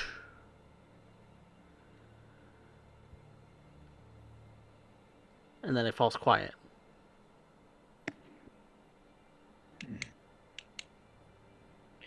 She's going to point out to Kurobe and then continue forward to figure out what the hell it was. And Kurobe would kind of mirror her movements and flank. You mentioned we had light sources. Yes, there are some light sources amongst all of you. Yeah. Kurobe would... Torches? Lagan's using a torch, and I believe Kurobe's using his sword, which has a light on it. So yeah, I'll go up to the torch. Blam I fail and cast control flames, doubling its light for 1 hour. Ooh, doubling the light of the torch. All right. Very cool. Nice. All right. So we've got some extra light coming from the torch. You see Kinwin come over to you, Lagan, and speak those words, and your torch seems to whoosh in a bit more flame. And the flame itself seems to grow bigger, even though there's no more fuel. You kind of hold it away from your head a little bit more than you had, because it's a little warmer, a little warmer than it was. Yeah. So depending on how close it was, he might not have eyebrows now. Well, he didn't have eyebrows really before. No, Lagan's never had eyebrows. Lagan has eyebrow muscles, but he has tattoos and markings to it there instead of actual eyebrow hairs. But he kind of holds the torch out away from him a little bit more. But when you push this light out kind of into the rest of the room, you do see that there's some movement on the ground between the sword and between this new sort of bigger light with the torch. You see there is movement on the ground. Lagan is going to be paying more attention to what is moving on. Yeah, so is Vanya. I'm be taking in everything to see if I can notice anything. Do you get closer, or do you get... Kurobe would approach. Okay. You would see that these are skeletal remains that are starting to sort of twitch and jostle around. Now, some of these skeletons are in pieces. So this is basically like an arm just kind of crawling across the ground right now. That's not unnerving. No, not at all. Seeing that skeletal remains are seeming to move on their own, Lagan is going to use one of his channel divinity, Turn Undead. Okay. And that's for a 60-foot radius around you, right? Or 30 foot? Give me just a second. Up so I can read it. That is...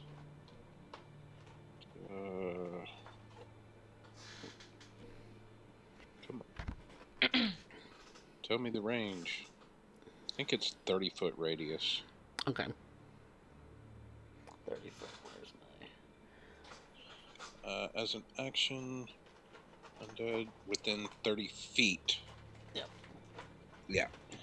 Wisdom saving throw. And because I'm level 6, CR1 and below are automatically destroyed if No, they fail. it's 1.5, or it's a half and lower. It says CR1 and lower. Unless it's different for you on the table I'm looking at. It's 8th level that does 1 or lower. Let me look at Tempest and see if it's different. Okay. It is CR half or lower, sorry. Yeah. Okay. So immediately, immediately from you, Lagon, that crawling arm that Vanya was and Kurobe were looking at, that's immediately dusted.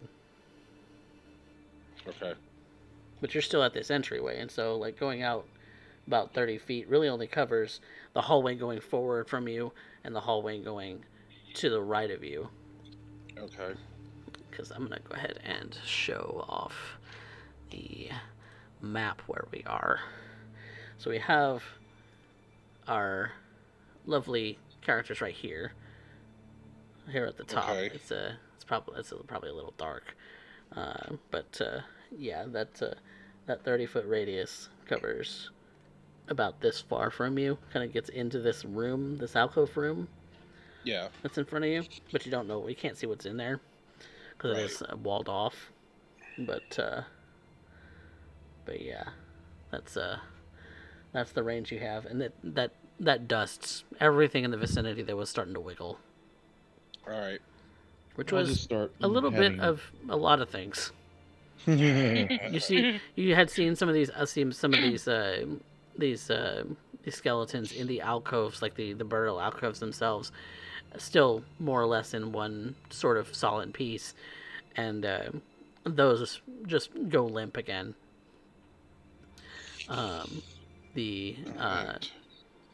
So that's what you see so far, but you heard a whooshing, and you heard something else in the further back, Vanya, and I'm sure it unsettles you. Kurobe would Very start much. kind of walking in, trying to be as quiet as he can, though it's not very stealthy. But he can see for 60 feet, and he would just start clearing the room as he's moving forward. Okay, Vanya would be doing the same, though she can so you'd be going this be way. a little bit sneaky. Yeah. Okay, so Kurobe is going up Towards this way. this center of what I can see. If I can tell I'm in a corner, I'd be heading towards the middle. Yeah, you're kind of following along the wall, and what you see is a bit of a crumbling sort of room space in front of you. It has all sorts of things around it. There's skeletons on the ground. There's alcoves that are sort of empty now. There's still some wiggling going on beyond the range that Lagon had been able to reach, and but there's not really any movement per se going on right this second, except for the fact that they're stirring a little bit. You kind of walk into the room. You kind of maybe out of some instinct, you stomp on a skeleton hand and break it to smash the bug. Mm-hmm. But there's still more of these bodies kind of in the walls. This time they're more. It's more like they're standing upright in their burial alcoves. It's like these walls are a little bit thinner, and so you see that they're kind of standing up in a sort of burial pose, with names and dates and all sorts of things that mean barely anything to you. And But what you do see all along the ground is that there's more urns. There's definitely more in the way of chests, uh, some of which have been opened.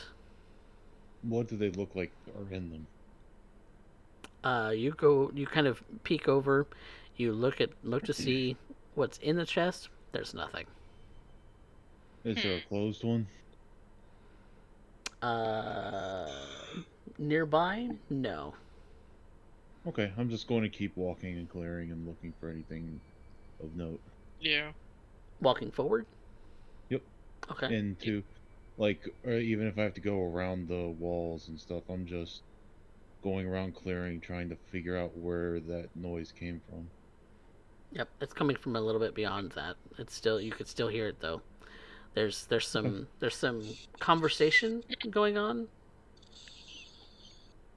Okay, I'm going to try to approach that as quietly as possible. Okay. Yep. Lagan and So Kinwin, is what are you Vanya. doing? What was that? What are y'all doing, Lagan and Kinwin? As quietly as possible, making my way into the room, trying to stay near Vanya. Okay, so you're wanting to stay near Vanya. Yeah.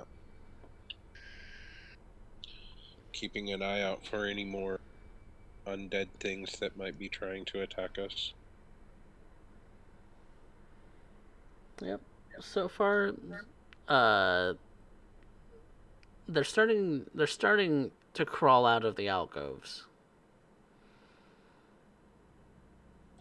If they're starting to move, Lagan is going to move to get as many of them within 30 feet of him as he can. Mm-hmm. So you can kind of run into the center of this room because this is where you're seeing them right now. You kind of run into the center of this room, kind of on this, like near this table. That And then Lagan is going to use his second use of Channel Divinity to turn undead. Okay. And again, a lot of them go limp. You do see that there's as soon as you hit them with the channel divinity, they either go completely to dust or they just go limp where they are, kind of just dropping into the floor, kind of kind of with a clatter, and you hear louder than the conversation before. What was that? I'm going to approach from the noise that said, "What is that?" Yeah. You hear it coming from this direction, from this room. Yep. And Yep. so, Like I said, I'm moving there. So is Okay. Vanya. Kinwin, where are you going? Same place. Same place?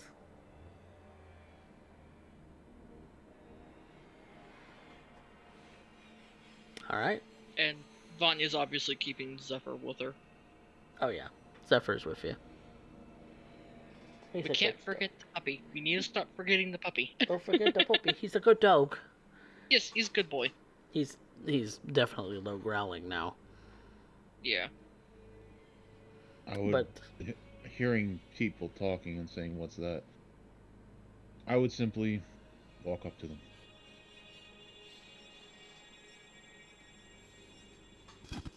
you enter this sort of alcove of a room.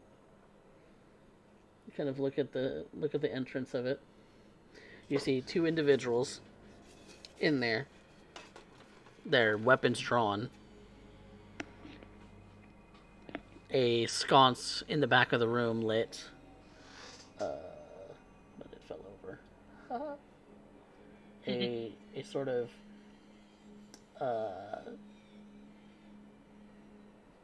a sort of like a sarcophagus in front of them or behind them with a seems like a book opened on it. Ah, good evening. Who are you? I am Karobe. What are you Who are doing you? here? Could ask the same thing.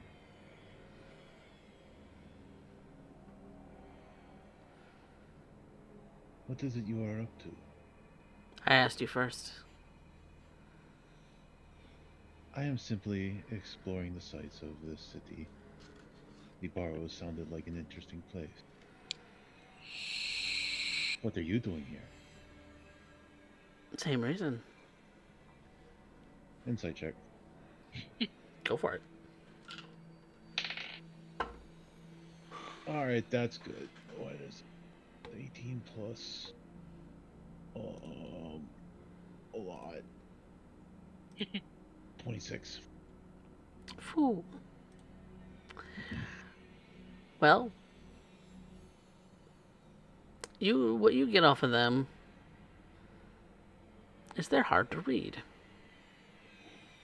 But you can suspect that it isn't for great reasons. No, sir.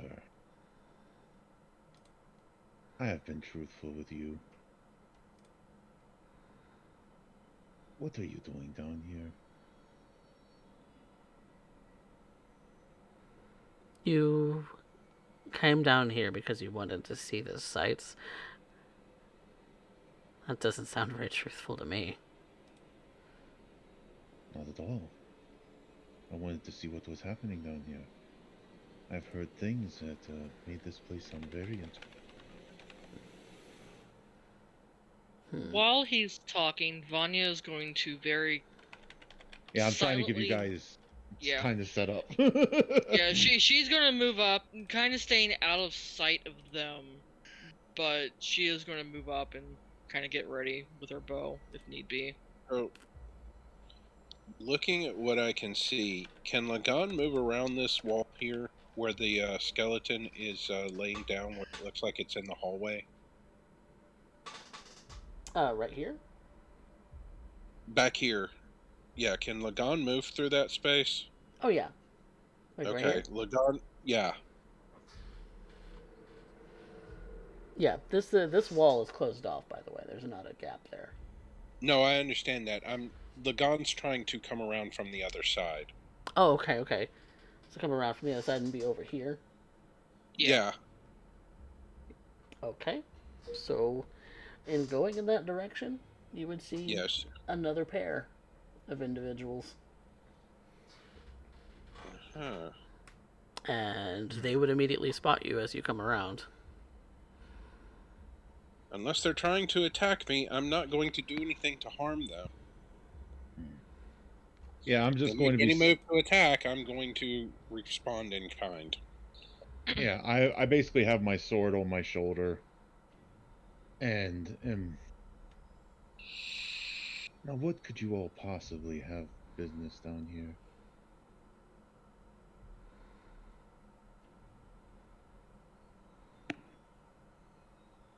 That's our business, not yours.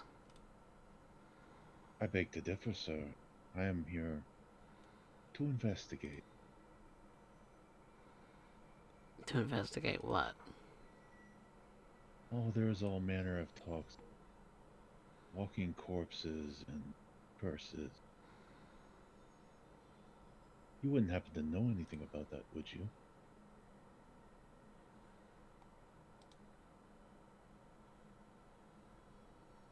And if I did? That would make this conversation very.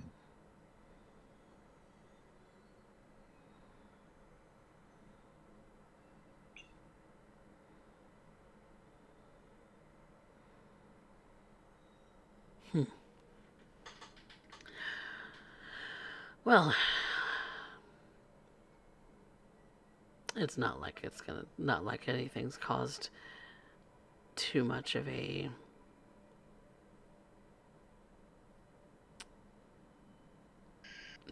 problem here. I think you should be going. Oh, I will gladly leave. The moment you all lay down your arms and come with us to me. I wouldn't recommend resisting.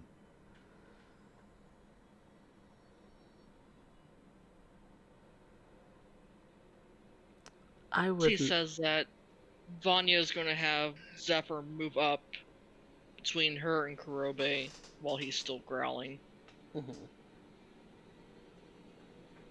Just kind of like an extra threat there. Mm-hmm. I'm basically trying to puff out my chest and give a nice, intimidating, I am not to be fucked with attitude.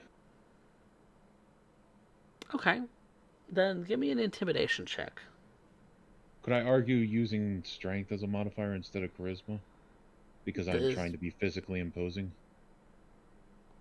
Mm, you haven't made a show of actual strength to intimidate them, so no, it's charisma. In that case, could I argue that Zephyr could offer assistance because he is, kind of intimidating on his own? Yeah. Because they can hear that Yep. that we got a That there growling is dog. something growling. Yeah. That there is something growling out in the hall. Alright, come on, big numbers, no wins. That is a... Shit, I gotta turn my light on. It's getting too dark in here. That is a 17. 17? Okay. Yeah, just a flat 17. I have a 0 charisma. He seems unfazed. His friend, on the other hand, is a little shook, but he's unfazed. Anybody that lays down their arms and surrenders quietly will receive fair treatment.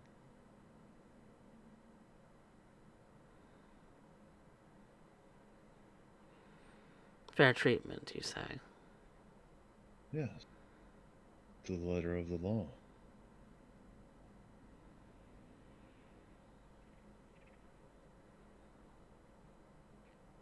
If you want to resist, since you seem to be in charge. Your friends don't seem to want to have this altercation.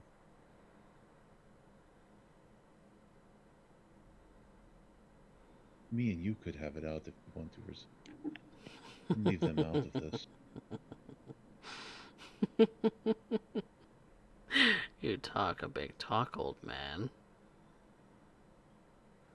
How old does this guy look? 20s. Maybe 30s. Well, Sonny, there was no substitute for experience.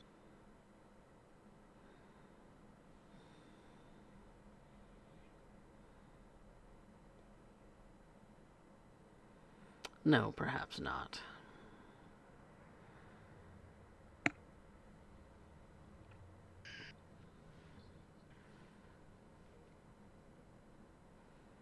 So what, do you want to dance?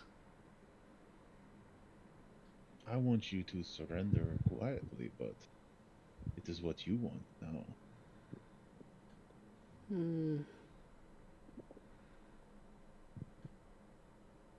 It almost seems like a waste of time with you.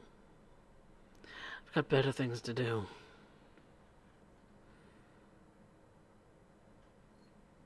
It's the hard way then. Always the hard way. And so he starts to pack up everything that he's brought, sheathes his swords. His followers tend to do the same, and they seem like they're going to walk out quietly. What is that book you had on the table? The Is spell that not book. a hole in the wall?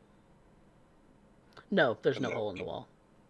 Well, I asked them to relinquish their weapons and come quietly. If they want to give up their weapons, we will escort them out. Otherwise, I'm going to treat them as hostile. They'll give you their weapons.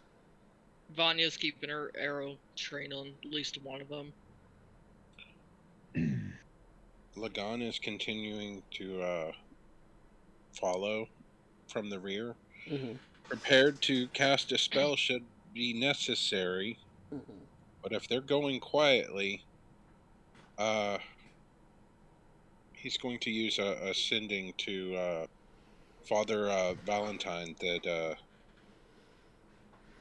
we found 4 people down here. Looked like they were performing a ritual. The corpses were moving. Can I get a look at the book? May want to send someone to meet us. And that'll be the end of the message. Message sent. I apologize, Mojo. I thought you were done. I have 25 words. Yeah. Can I get a look at the book if I walk in a little bit? He's already collected it, so at a quick glance, give me a perception check at a disadvantage. Okay.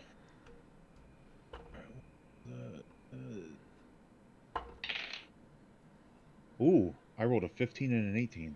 Ooh, So that Nice. is a dirty 20. it looks like some kind of spell book.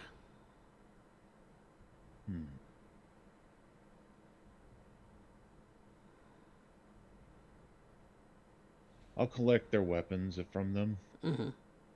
and I'll look at Vanya and Kenwin and say, see if there's anything of note up ahead. Like, if any further in or whatever, just to clear and make sure this is the only thing of interest. And I will stand guard with Lagan. And Vanya will go scout. Considering those two have it under control. Or so it seems.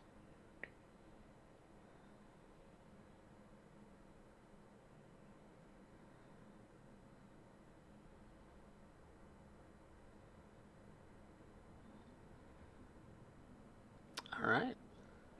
Lagan does not trust any of them. He is ready for a fight. He's waiting for one of them to give him a reason. Yeah. Well, the couple of cultists that you see, the three aside from this guy who seems to be in charge, have relinquished their weapons. They seem to be otherwise cooperating.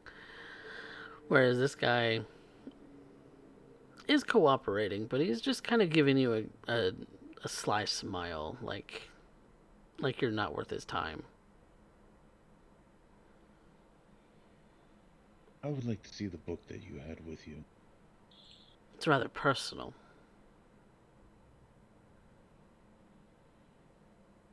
I don't think I you're believe that. the one to make commands here.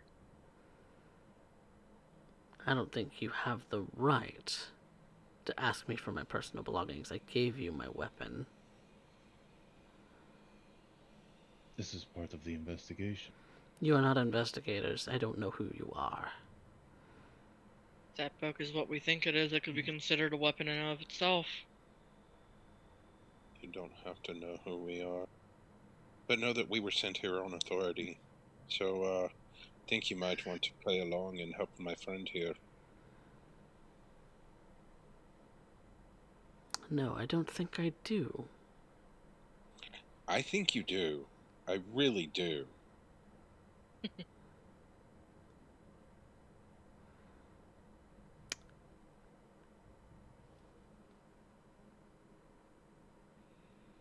Kudobe? Yes. I would like for you to make me an athletics check. Sure.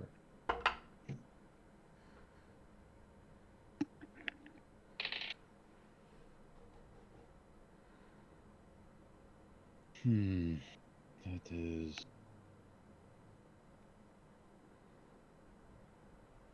29. Okay. So he goes to try and grab you. You quickly dink out of the way. And I like to hip throw him to the ground if I could. And you successfully do so.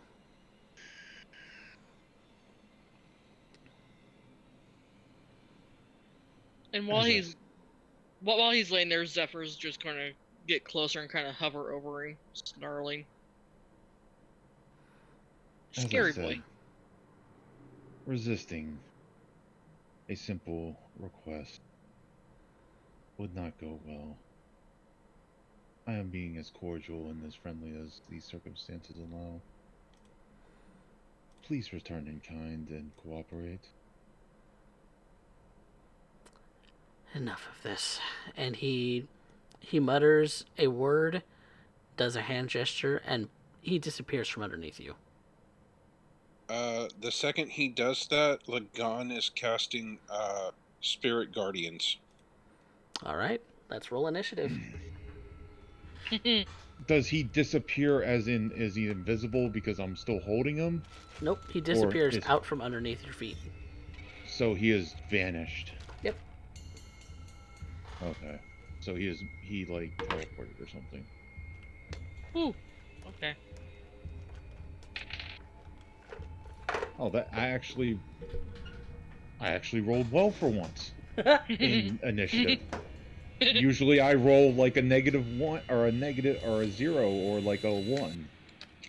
I rolled a 15 this time. Nice. You actually have fighter initiative today. Yes. Well, I have a -1 to initiative. Oh. I have no dex. I have no intelligence. I am old stupid man. Old stupid. I just hit really hard. Yeah.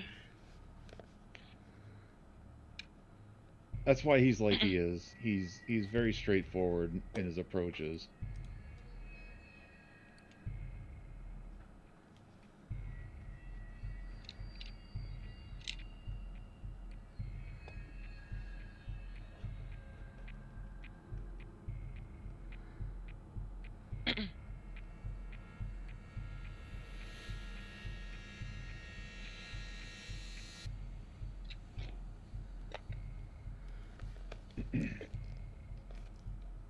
Alright. We almost got this as a We almost got peaceful- this as peacefully as possible. yeah. Yep. Mm-hmm. Almost. We tried. But this guy, I consider this one as poofed. You don't know where he went. 25 to 20. Dirty 20. Dirty 20. Who has the higher dex? That's probably going to be Vanya. I think we both have the same. What's yours? +1. +1. Roll it off. Okay. I'll give it to Vanya. Okay. Okay. Okay. 20 to 15. 15. Okay.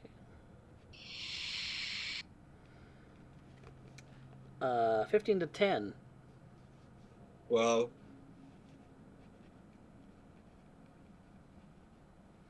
Hey, it's not any lower than 10 that time, at least. Yay! sure.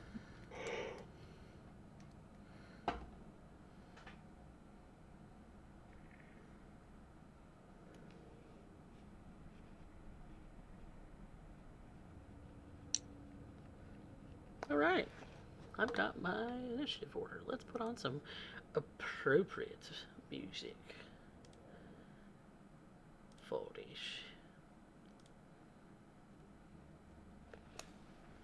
Alright, so Lagan has cast Spirit Guardian, so that happens before initiative, so you have that going.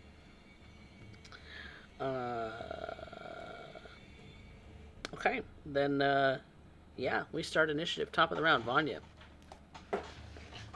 She would have switched out to her rapier and her dagger, and she's going to move to the guy closest and take a swing at him. So guy closest would be this guy right here with the great sword, or did have a great sword. He's really cursed his weapon. Do they seem hostile at this point? You have acted very quickly. You don't know yet. Then I'm going to hold my action instead of taking a swing at him. But she's made it very clear she is ready for a fight. Alright. So Vanya is holding an action. Do you have a bonus action? Nope. Alright, Lagan.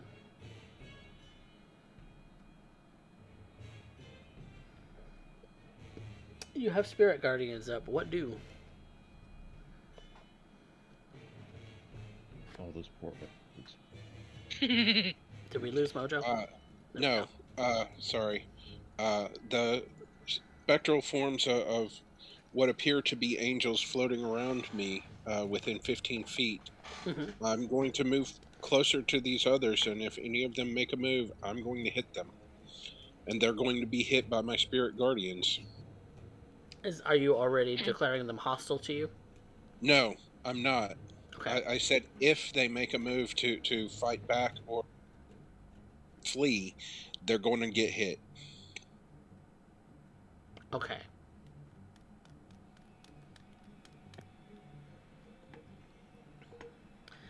We can... Okay, so you're holding an action then. Yes. Okay. Kudobe. Can I hear anybody running or like any kind of disturbances that to tell which direction this guy bamfed himself to? Make a perception check. This will be your action for the turn. That is fine.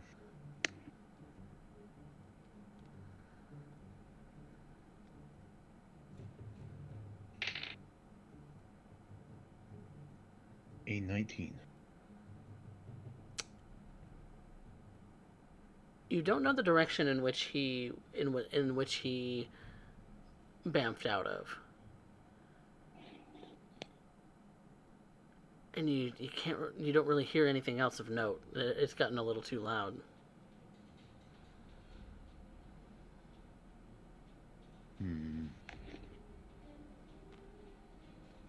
Between the drawing of weapons, between the drawing of potential like hostilities, people grunting, groaning, it's a little hard to tell.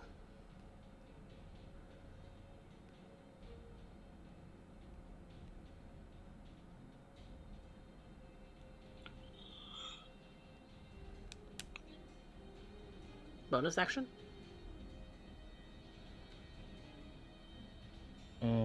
Nothing at the moment. But I would use my free action to basically say, you all are still welcome to surrender peacefully. And then I would start heading towards the entrance to see if I can hear this guy. Okay, so you're moving. Okay. Yeah. So move you 30 feet this way.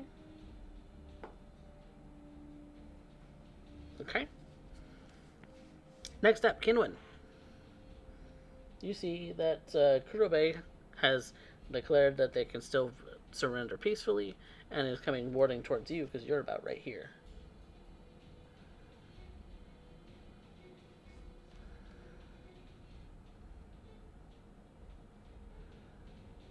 As long as they haven't made any moves so far, I'm just gonna blindly swing around my staff a bit, see if I happen to hit anything invisible.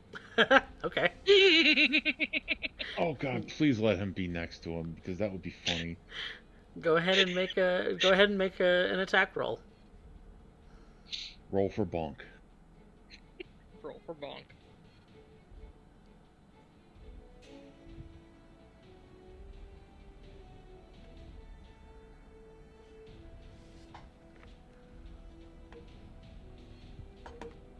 So that's a D20 plus proficiency, right? Yeah, plus your strength bonus. 18. You swing around wildly. The closest figure to you to hit would be Kurobe, and I don't think he has. He's a little out of reach. You swing and there's nothing there.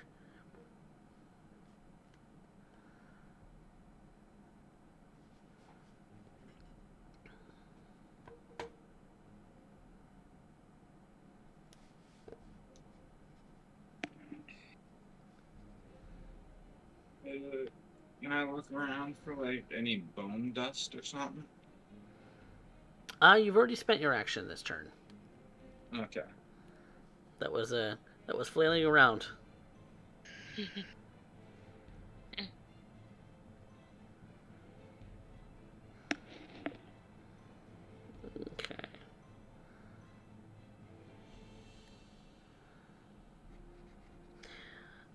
So it's the sort of unarmed cultists. They're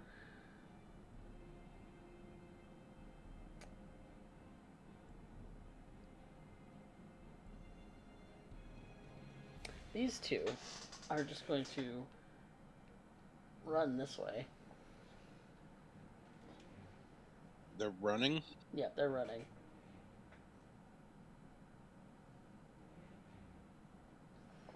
Which means you both, Vanya and Lagon, can make opportunity attacks if you want to, because they do pass by into your space. Certainly. Sure. Okay.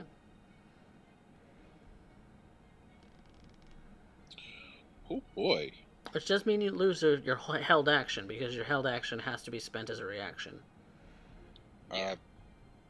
I was waiting to hit one of them or Waiting to identify hit one of them them as. anyway. Okay. Yeah. That was my held action, and natural 20. Ugh.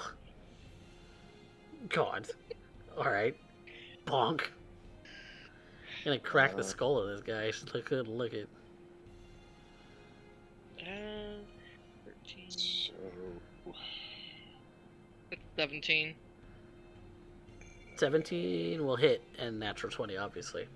So, Yeah. roll damage. That will be with her dagger, I do believe. She doesn't want to outright hurt this guy. Oh. Lagon does. What I want, and What the about to dice happen, say. and what's about to happen to this poor man are not the same thing. That is 3 points of damage. Okay. And for Lagon? 18. Ooh. Bludgeoning. Ooh. Oh. Crack him across the head, and you swear you hear the crack of bone. But he's still running. So they've spent their movement to move. I think they're going to spend their action to also move. And get around the corner. Now that they're out of sight.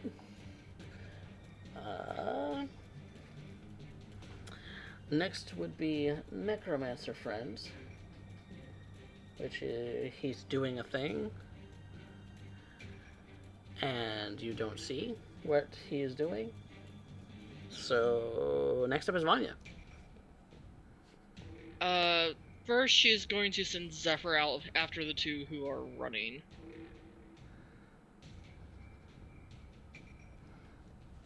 Zephyr's going around the corner. His movement gets him here. And then she's going to move closer to the Necromancer. And hold her action. The one that bamped out, you don't see. You don't know. But this other guy, he didn't move. Yeah, that's the one I'm talking about. She's going to get closer to him. Okay. And this book is gone. Yeah.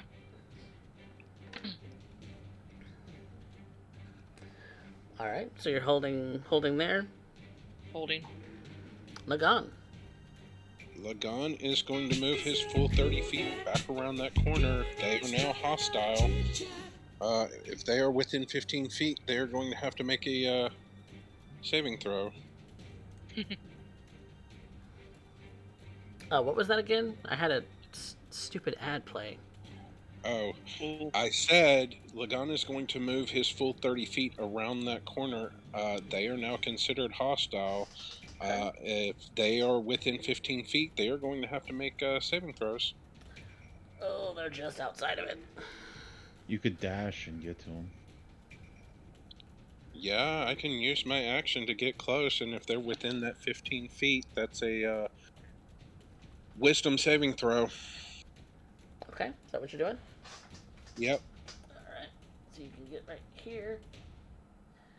And yeah, they're both within that 15 feet, so wisdom saving throws. Yep. That's a 5 and a 9 on the dice. Both fail. That's going to be 3d8. to both of them. Let me make sure. Yep. Be 3d8 radiant. Okay.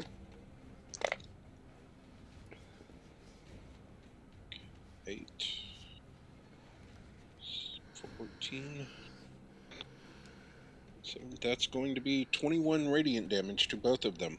Ooh, Oh, big ol' hit.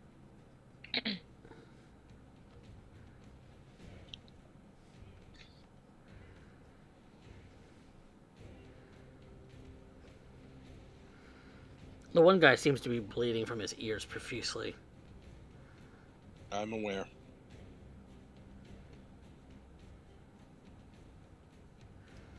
That leaves Kudobe. I will, in order to speed this up and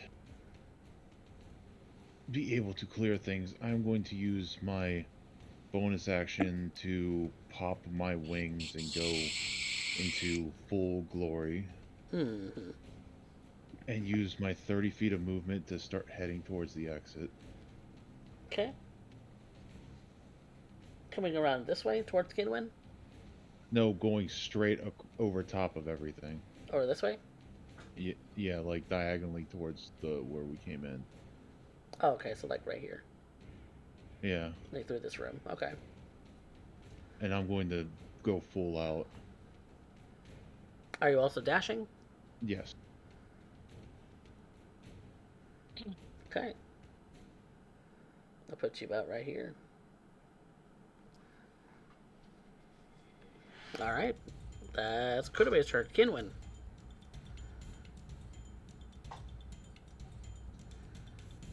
What is the floor like? Is it dusty or just stone?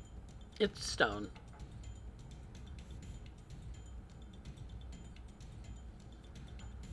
Like the room for some bone powder or some other sort of powder. There's plenty of it around. I just spread it around on the ground as far as I can. Okay. What are you intending to do with it? Seeing if I can see any footprints out of nowhere. Yeah, in the course of 6 seconds, you can kind of dust the space in front of you. That's about it. Is that all you're doing in your turn? Yeah. Okay. Then it comes to our cultists.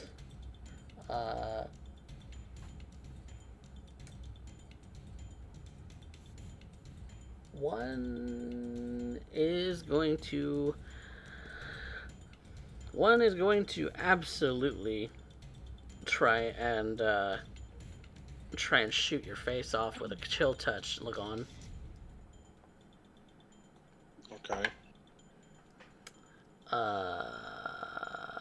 But I don't think a 12 hits. No, it does not. All right. Well, this other guy, the one that is bleeding out of his ears, he's gonna make a mad dash. He's running, but he also sees Kurobe in that direction and is halting right there.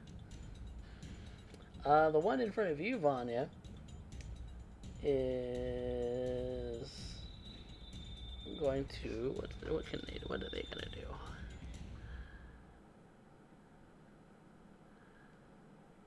They're gonna toll the dead at you. So make a wisdom saving throw. Let me look at the sheet. Okay, that's not too bad. 22. That saves. So save or suck. All right.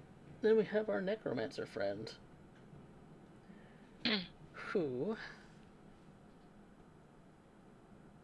will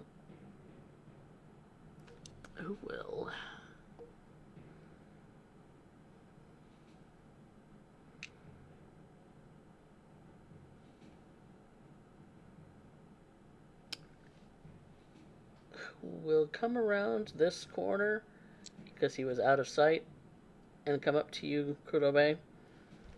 And he's going to make a melee attack roll on you. Okay. Does he have a weapon?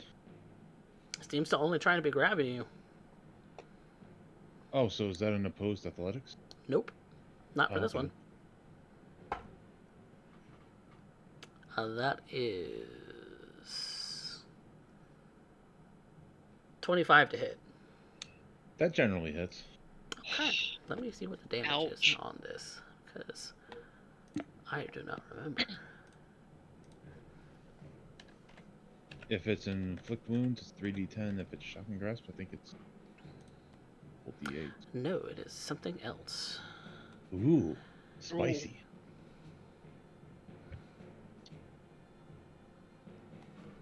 Okay. I did not pull out enough dice for this. That's a scary thought. It's okay. He walked up to me. That was his first mistake. Fair. That'll be 12 points of necrotic damage. Okay. I believe if I'm not mistaken, yes, I have that. So that is 6 points. Oh, you're resistant. Yes. Interesting. Mhm. Interesting indeed. I'm just going to look up at him and smile. He's also going to smile at you. Interesting.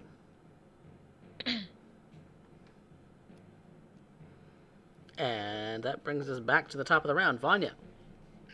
She's gonna take a swing at him with the rapier.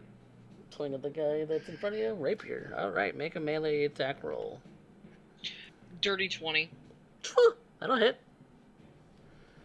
Okay. That's 4 points of damage. Okay. Extra attack. Okay. 19. That'll hit. That is an extra 5 points of damage. And then bonus action with the offhand. Alright, offhand attack. 22. That'll hit. And that is 5 points of damage. And then for Zephyr, he's going to get closer to where Lagon's at. Okay. Still going after them. Okay. Like the good boy he is. Eagle boy.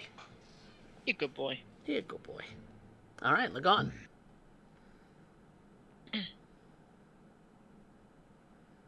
Start of the round, you have one cultist who is within range of your spirit guardians. His speed is halved. So the other guy probably didn't get as far away. He's still within 60 feet. Yeah. Guy still standing with me has to make a wisdom saving throw, and I'm going to toll the dead the guy that run away. Okay. So that's a wisdom saving throw too. So this guy got a 7 on his wisdom saving throw for the spirit guardians. Then the other guy got a 12 on saving versus Toll the Dead. That does not save. So Okay, roll some damage.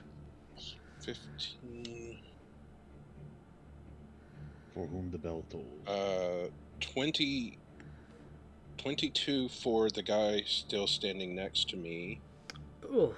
And that is 2d12s at this level. That is 22 points of necrotic damage to the guy running away from me. Yep, that guy falls completely over. Damn. You don't fuck with Mojo. No, you don't.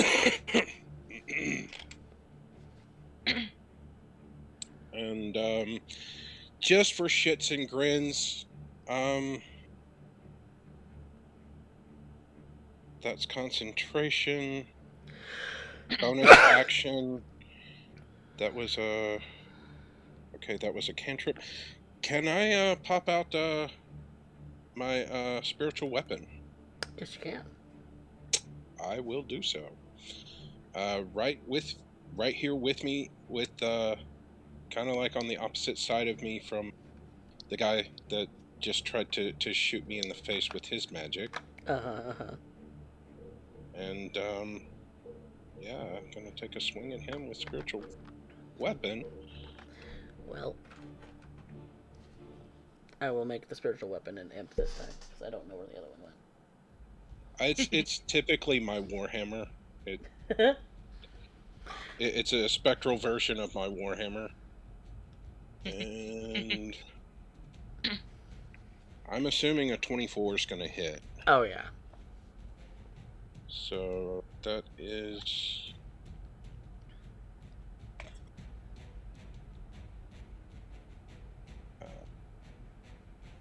7 plus.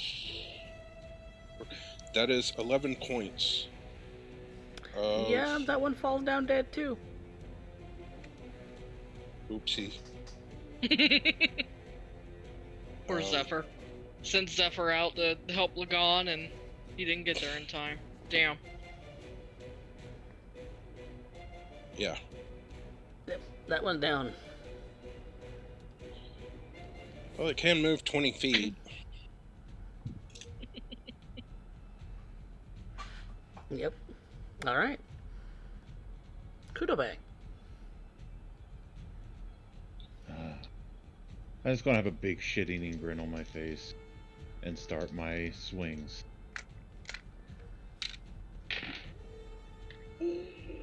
Natural. What? Oh, he is not gonna like this. Hold on. No. Not all. Nobody likes this when it's against them. I can reroll those. That is plus.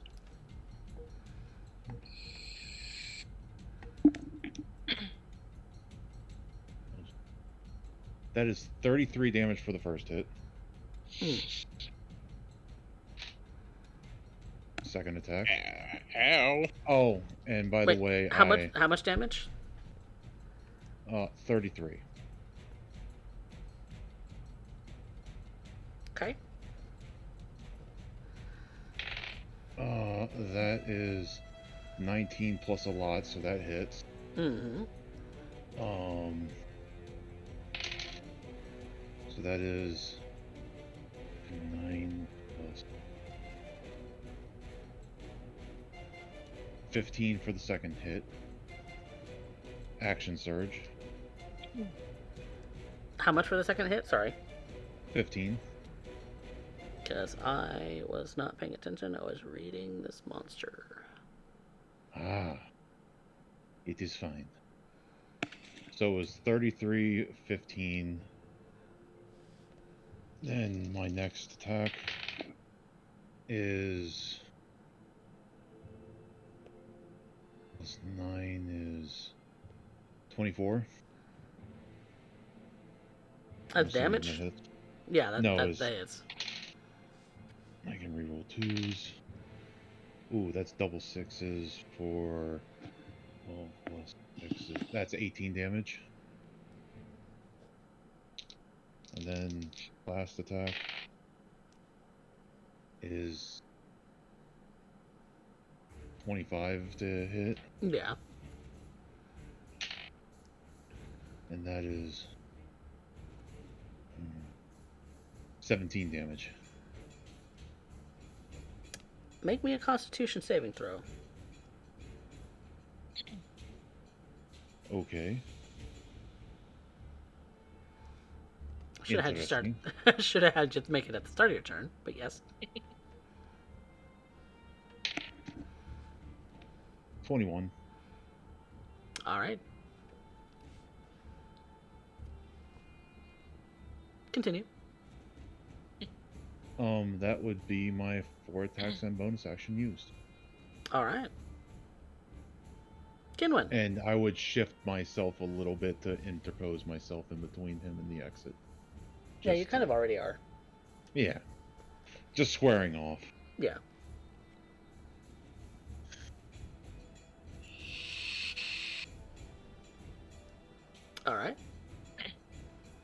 Kinwin? Did I see any footprints or hear anyone try to jump over the dust? No, but you hear some slashing of Kurobe's sword against flesh behind you. Off on the left and right of the map, are those passages that could be taken or no? Oh yeah. Yeah, you On can go in both through sides? here. You can go in through here, and you can kind of see what's going on. I meant at the bottom. Oh, at the bottom? Yeah, you can go this way.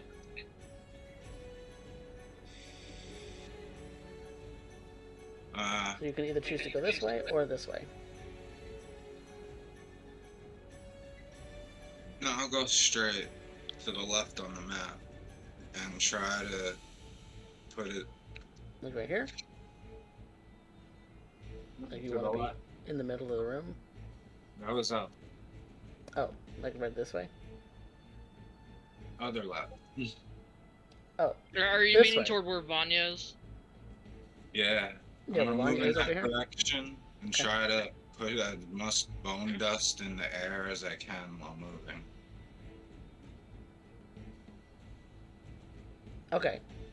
So kicking up a bunch of dust doesn't produce any results. Like I said, you had heard this slashing and everything going on over here. Yeah, the guy that was hiding figured came the out. guy would be, I figured that might be a distraction and the invisible guy might be moving around somewhere else. That's my Well. thinking. All right. Well, that's Kinwood's thinking. All right. That's perfectly fine if that's the way you're wanting to go. I'm more to help Vanya, I guess. Yeah. Then it's my cultist turn. Vanya, the guy in front of you is going to put his hands up and surrender. On your knees. Goes on his knees. She's going to stay there, but she's going to stay ready just in case he's trying anything. Mm. And That's it.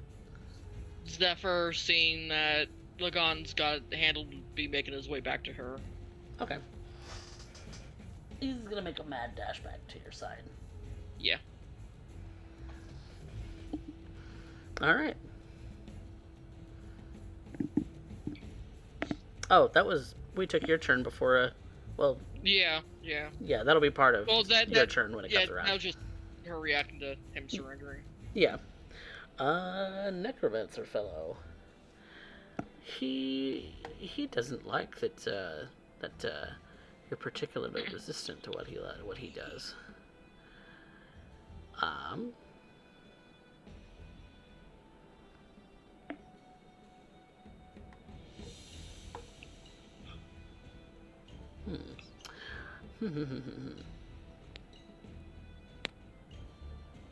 Does he know that I'm resistant?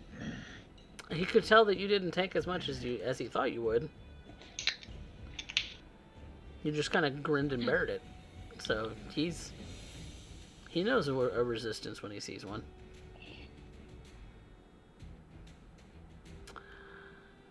Okay. What does this do? Sorry.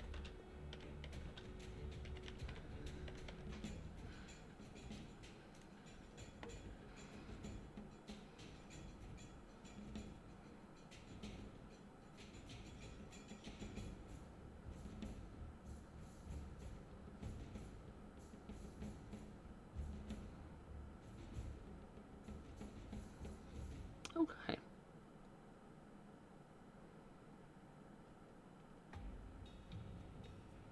Okay. Seeing that things are going not particularly well for his friends, he's going to shift over this way, kind of point in the direction of Lagon, and utter the words of a spell. And, Lagon, I need you to make a Constitution saving throw, and everyone within 60 feet of him which would be Vanya and Kuro. Oh no, not Kurobe, but Vanya and Lagon make Constitution saving throws. Constitution. Does Zephyr have to as well? Yes, Zephyr has to. Okay. Would his own guy get hit too? His own guys are already dead. Well, no. No, there's one in with Vanya. Yeah.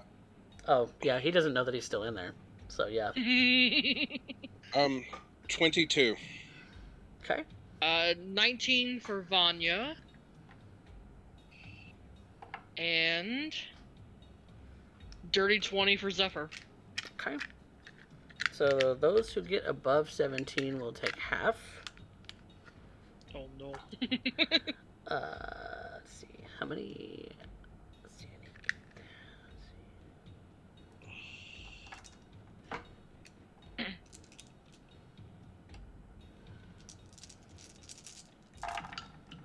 That sounds like a lot of dice. You know, you're making me have to pull out the big spells. Let's see what I have here.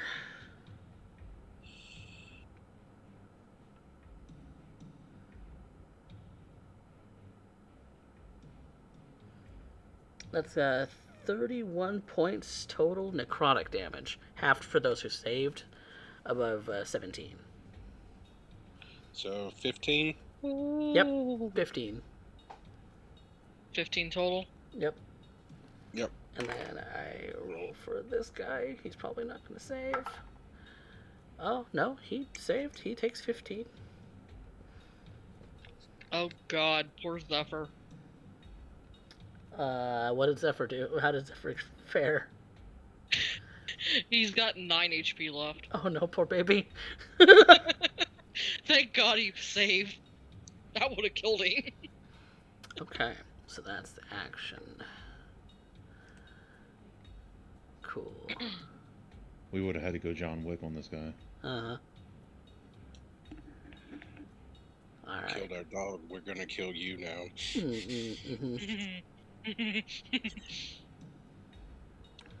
Okay, so that does it for that. Alright, and I don't think I have anything for bonus action. No. No. Alright, next up. After that, that's when Vanya, you see that Zephyr's coming back looking really, really hurt, and it is yours and his turn. He's already moved and dashed, so. Yeah. She is going to use Cure Wounds on him. Okay. So that's 1d8 plus 3 for the puppy. One to get cured a pupper. That is a total of 8 points he gets back. Thank God. I will take it. And she is going to keep the guy in the room with her at sword point, but not do anything against him yet. And that'll be it. Okay, that's your turn. Lagon. Oh, I'm pretty sure these two guys are just completely dead now because of that shit. Oh yeah, they are that's Dunzo one Magunzo. Ooh, actually, that does actually bring up something for my friend here. Oh no, they're going to get back up.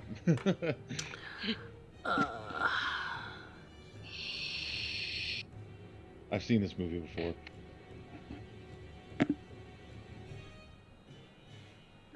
Okay. Oh, that alters what I was going to do, so, I mean...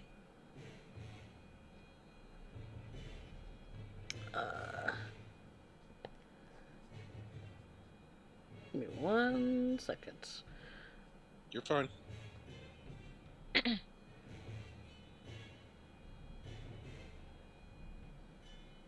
Okay.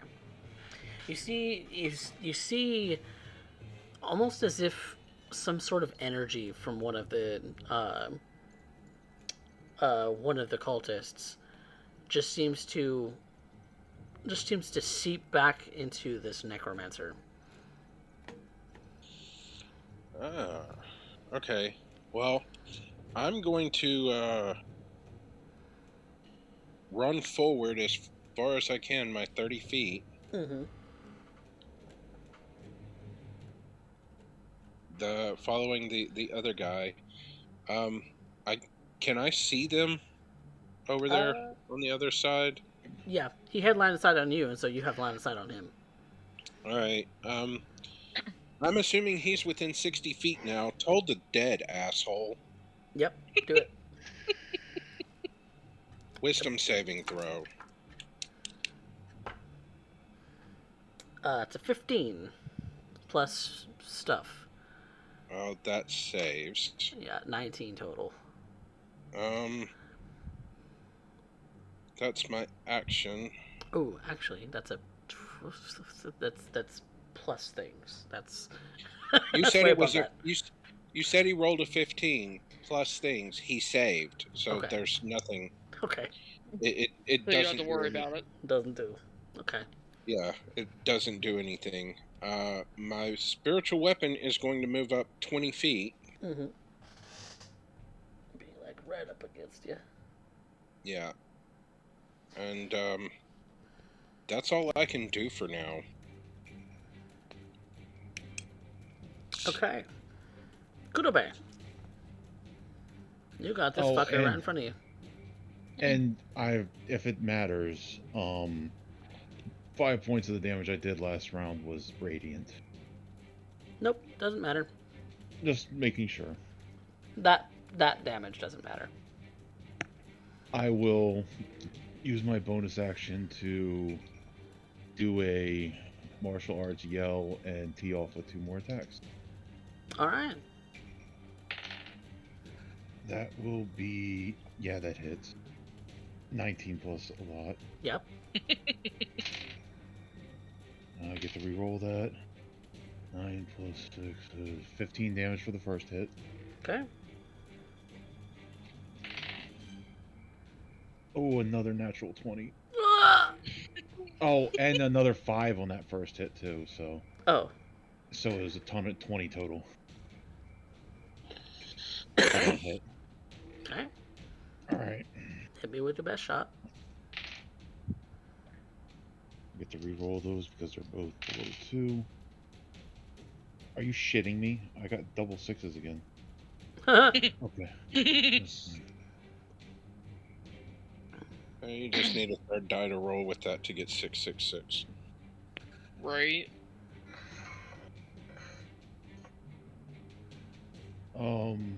That is.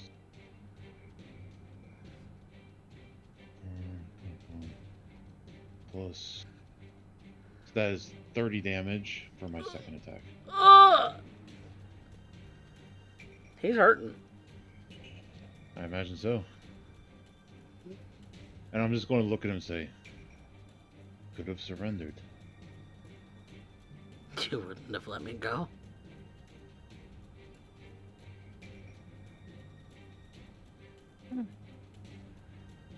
No, But it would have been a fair trial. No, you wouldn't have let me go.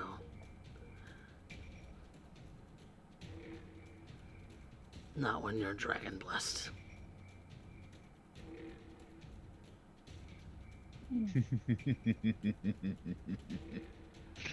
I'm just going to get a very big grin and like get into a stance. Alright. That's Kudobe's turn. Kinwin. You see that Zephyr is pretty hurt. You see that Vanya's still got this guy at arrow point. He's on his knees, surrendering. He got hurt too, right? Yeah. Yeah, Vanya got hurt too, but Zephyr took a shit ton more damage. Yeah, Zephyr only has so much HP. Yeah. Good news, he's up to 17 out of 24, so I'm at 25 out of 40. I'd like to move up to Zephyr and the guy on his knees surrendering, and then cast Healing Word on both of them. You can only do it on one creature. It's a bonus action. You do it once as an action and then once as a bonus. Nope. Hope you cannot. Sadly. Zephyr then first, I guess. Okay. Okay.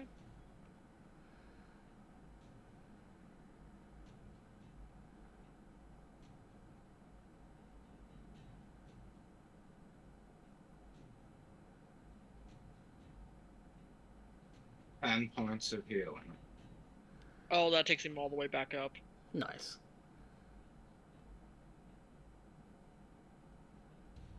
And you see Vanya's kind of like relieved the second she sees he's going to be okay.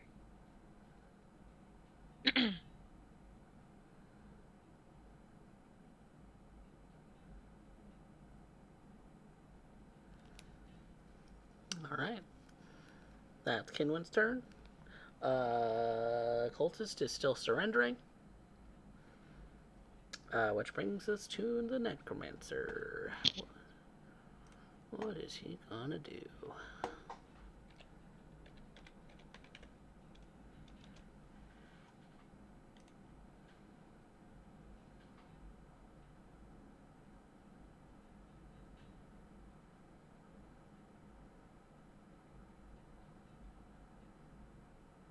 Okay. Well, he doesn't like what you're doing to him, Kurobe. Not at all. I imagine not. Do you blame him? So he makes another gesture with his hands and speaks another word. And I need you to make a Constitution saving throw. And I'm going to need more dice. I don't like the sound of that. Well, because each of these takes a different type of dice, and I don't have very many of those. Another natural 20. God, you fucking shit. Dude, like, Mojo, I don't know if we, just because we haven't been hanging out, like, I siphoned some of your luck off, or... Take it where you can get it. Yeah. Right.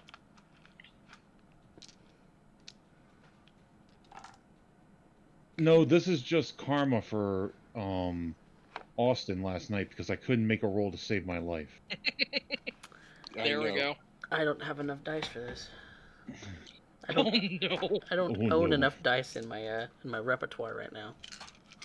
Oh no. But you save and only take half. Let's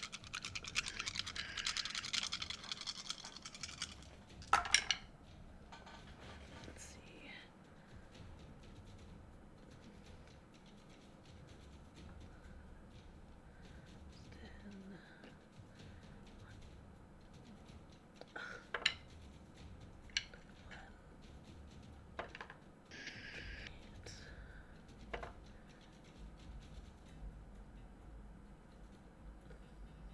$35 points of necrotic damage, half to 13. We could have twice, right? Yep, it would have twice because you're resistant.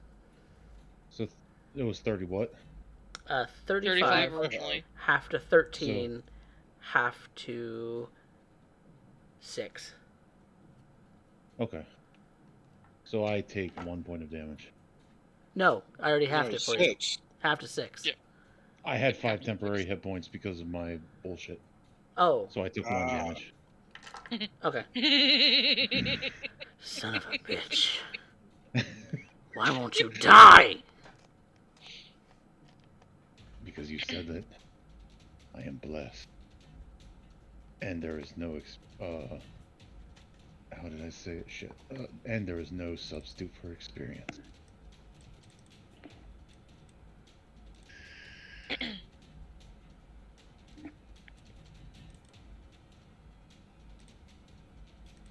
All right. Well.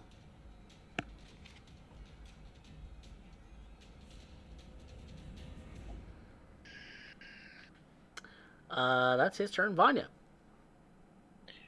Now that Kinwin and Zephyr are there backing her up, she is going to take some rope and tie the guy's hands behind his back. Okay. So that's your action for the turn? Yep. All right. Lagan. Lagan is going to use his movement and action to dash forward to get within 15 feet of this asshole. You And only because need your movement. Okay, well, because he is hostile, wisdom saving throw, please. Yes. Yes. That is a natural 1. That's this poor definitely going bastard. to fail. So, let's see. I need my d8s again. I didn't have enough d8s.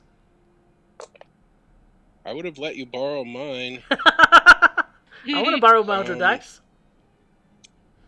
16 I think in plus that case, Coffee, next time just use roll 20 if you need that many.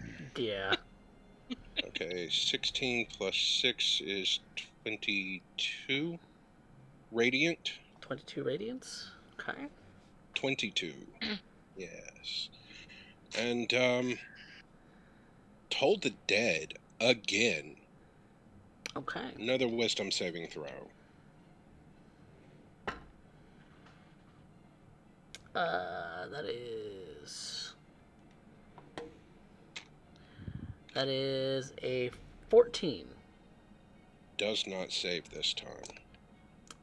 But you would realize that he does not seem to be affected. 11 plus 10 is 21. He does not seem to be affected. I understand.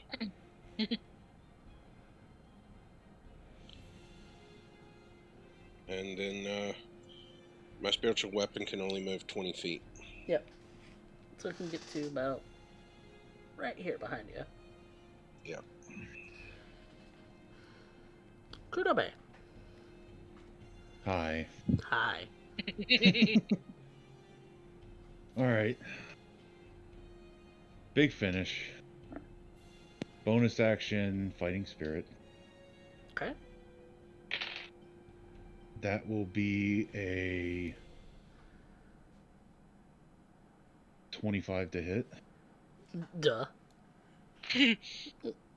for 17 damage. Okay. Okay. Nice big chunk. And that will, yeah, it's a 19 plus a lot. You have to re-roll that. That is 18 points of damage. 18. Okay.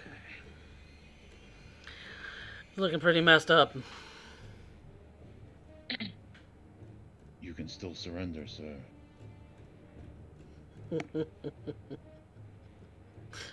Like you would let me. Kinwin.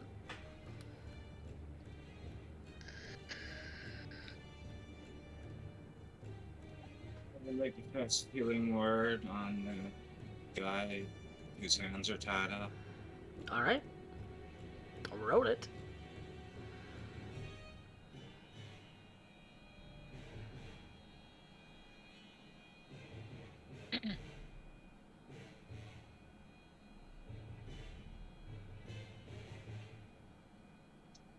Twelve points of healing. Alright. Good to know. Alright. Bonus action? Or that was your bonus action. Do you want a regular action? See if the bone dust does anything again. Nope, sadly not. Which brings us to our cultist. He's still surrendering. He's tied up now. And our necromancer. Hey, he doesn't like the look of any of this. So Can I point out one thing? Huh? Bone dust is highly toxic, so Kenwin should roll for cancer.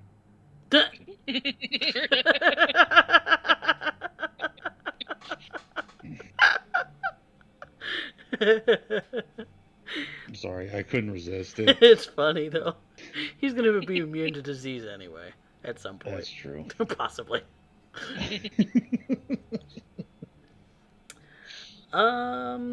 Yeah, he doesn't. He's not in a good way, and he doesn't like what you're doing. So,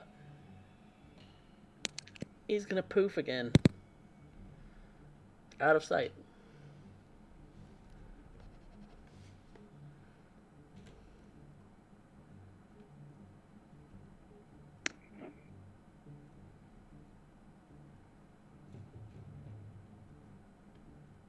And so far as you can tell, he is nowhere in sight. You cannot see him.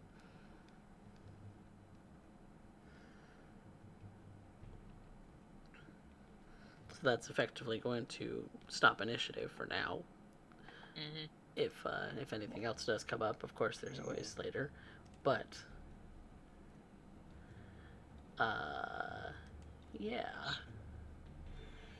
I'm going to, He's gone. the moment he bamfs, I'm going to be listening for anything that I can hear, for movement and the like. And if we're out of initiative, I'm heading towards the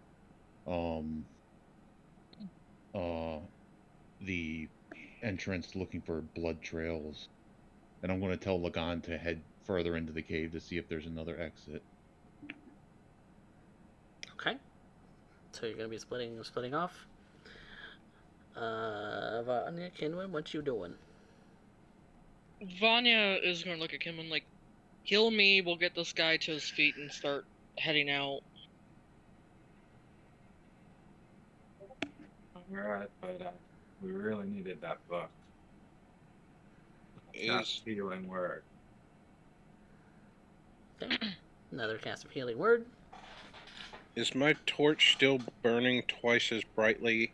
Yep. Okay. I'll check the other end.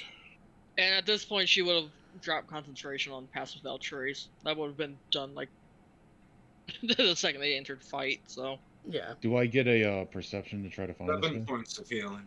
Okay. How much? 7. 7? I'll take it. Make a perception check, Kodabe. Looking good, bro. Come on, big money. That will be a... What? My... 23. No trace. None. No bloods. No blood stains. No... nothing. Going all the way back to the entrance. Through any of my long slashes of cutting this guy up, did I cut, like, maybe his bag and his bag fall off, or anything, like, You maybe he didn't lost aim something? for it, so no. If you wanted something like that to happen on purpose, you would have had to call for it, called shot. Okay, and you can shoot this down too. Since I was up in his face, did I notice anything that could maybe identify him, or that would stand out in, like an organization, or they wear this kind of sash, or he has this kind of medal, a signet ring? The thing that you would have probably been concentrating on the most is his face and his body, because hands, he was moving them too fast to really get a good glimpse of what he was doing, or who he was, any kind of rings or anything like that. For things that are attached to, like, his body or his head, he looked human, but you could tell that he was skilled. Like, on purpose, he did not have anything that was going to be in any kind of identifying anything. Like, the fact that you could even see part of his face was because he was moving. Okay. Alright, if I can't get anything, then I'm going to look over the two guys and see if they have anything identifying them, and if not, I'm just going to throw one over each shoulder and start heading out with Vanya and Kenwin. Make an investigation check on the bodies. This should be good. I only have a -2 to this. Oh no. Well, it's a 17. I Hmm. rolled a 19, so. That's not too bad. Yeah. Likewise, Vanya's gonna be checking over her little prisoner there. Okay. Yeah. Then make a investigation as well, because you're actually like patting him down for things. Yeah. Does 17. Okay. So between the two of you, you would find their coin purses. You would find uh, that their clothes are relatively commonly made, if dark. You would find that none of them also have identifying markers on purpose. You would think, because Okay. Yeah. He can keep his coin purse. She doesn't want to take that from him. I'll take the you coin would purse from the see big guys. you would see arcane focuses though. That She would. I would take She those would too. take those. Yep. so arcane does their arcane focuses now are in your possession, which are not very identifiable. They're just crystals they seem to carry in their hand from time to time. does Lagan find anything searching the back of this area?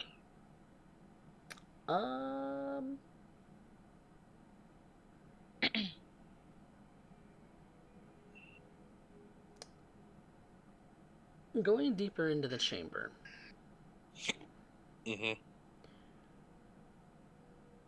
it does kind of open up again into a chamber with alcoved Mm-hmm. slots for burying the dead. Yeah. But nothing out of the ordinary. Nothing seems to be disturbed. No footprints from where these guys came in. Anything? No, this is the end of the road. Okay.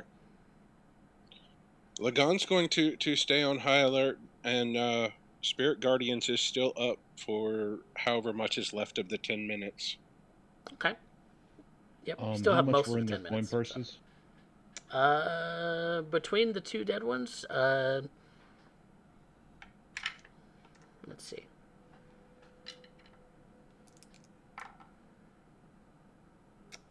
You would find 5 gold and 9 silver between the two of them. All right, 5 gold, 9 silver. But you did take their weapons. Oh yeah. What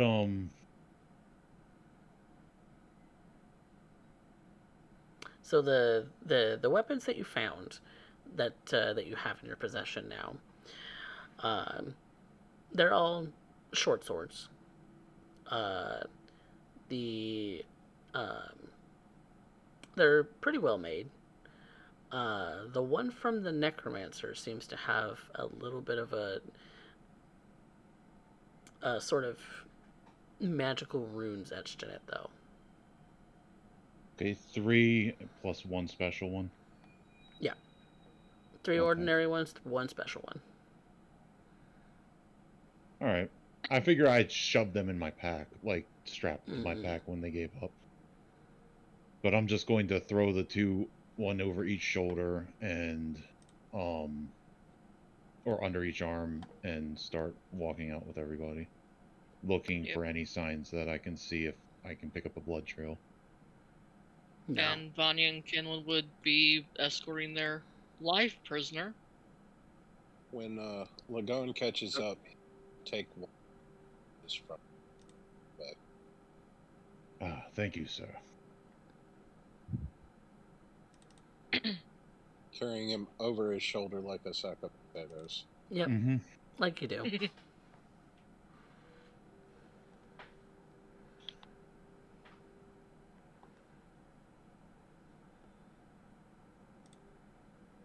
All right. What do? Did I ever hear back from Father Valentine on the sending? If you did hear a message back, you probably were too busy, because you might have missed it. We got into a fight. Yeah. But when you do reach the exit, you you do see that that Father Valentine and a couple of other clerics have arrived. I was wondering if you got my message. Well, it seemed a little rushed in a hurry, so I made my way there straight away. Seeing the other guys around, Lagan will unshoulder the one dead guy. I'm assuming it's the one whose head cracked like an egg. Oh yeah.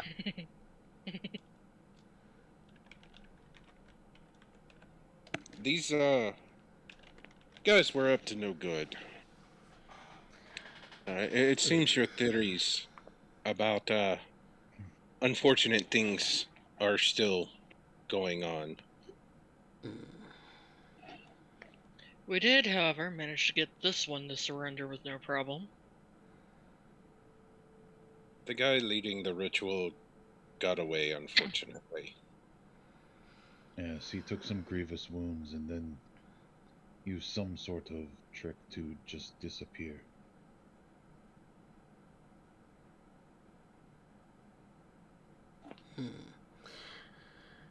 Must have been a fairly powerful wizard. If he could disappear like that, then that's pretty typical of a sneaky wizard.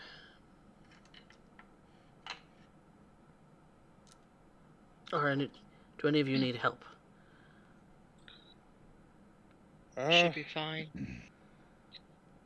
Nothing a little rest won't cure. I have a lore question about this world coffee that I probably would know. Okay. What is the outlook on things like making the dead talk? Like a speak with dead? Yeah. Speak with dead is perfectly fine. In fact, encouraged in some cases for academic reasons. Yes. Well, Father, an old acquaintance of mine used to be able to gain information from those who have passed on. Those who have passed on aren't always inclined to tell the truth. This is true, but we can weigh what they say against him, and he'll point to the his chin towards the alive one. I think he might have more of a reason to tell the truth than the others.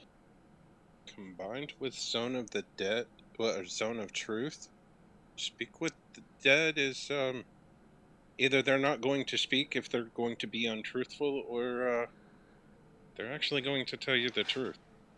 Well, speak with dead is a sort of concentration spell, and then Zone of Truth is a concentration spell. So you technically can't cast both at once, but that doesn't mean you can't tag team. I wasn't saying one caster was casting both of these spells. I was saying in conjunction with Zone of Truth. Oh, I thought you were saying that out of character, so... No. Lagan is fully aware of what Zone of Truth and Speak with the Dead are, and that they are concentration spells, and that one person cannot do this. He's speaking in character that... Okay. I never implied that one person was casting. So, to retcon that, I was speaking out of character. Oh, got you. Now I understand. I was speaking out of character. You were not. No.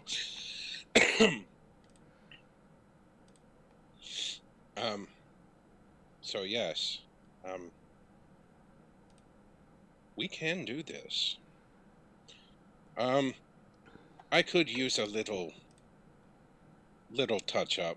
I'm not nearly as hurt as... Oh, they're not as hurt as I thought they were. He's a very powerful wizard. The spell he hit me with was very, very nasty. I've never seen it before. There have been some weird goings on lately.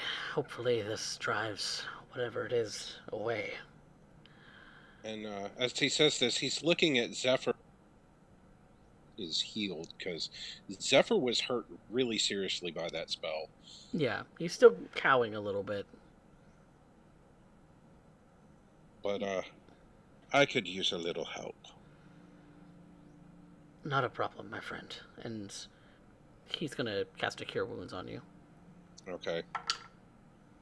For 5 points. Oh. 5 is better than none.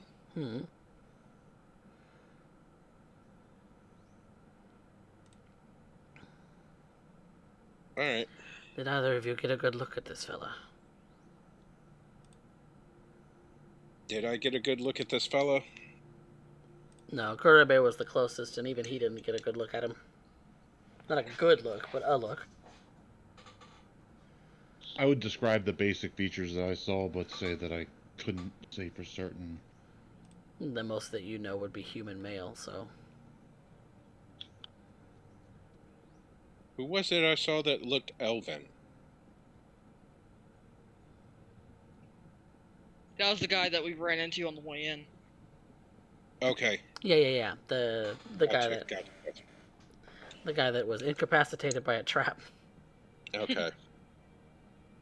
Which, looking at the robes from the cultists and the robes that your other friend was wearing, they're very different. Yeah. Okay. That was my next question. Yeah, you get the sense that that the person who had been in here that you ran into first was more than likely a thief. Not somebody who is dressed in clerical robes. Oh, Lagan's not going to rat him out. So... I am going to need some rest after this. I think we all are, my friend. Well, if you do still have lodging at the Temple of the Wench, then you're more than welcome to go there. But you could also stay at the temple if you'd like. I do have bunks. How much longer do we have at the Tumbled Winch? I think I paid for 5 days. Yeah, you do. I am unaware of how long this is going to take, but knowing that we have the 5 days, for the next 4 days, Lagan will be staying at the Tumble Winch. Anytime we spend in White Ridge after this, Lagan will be spending at the temple. Okay. All right. I'll look at the father. Would you like to help question these men, or what should we do?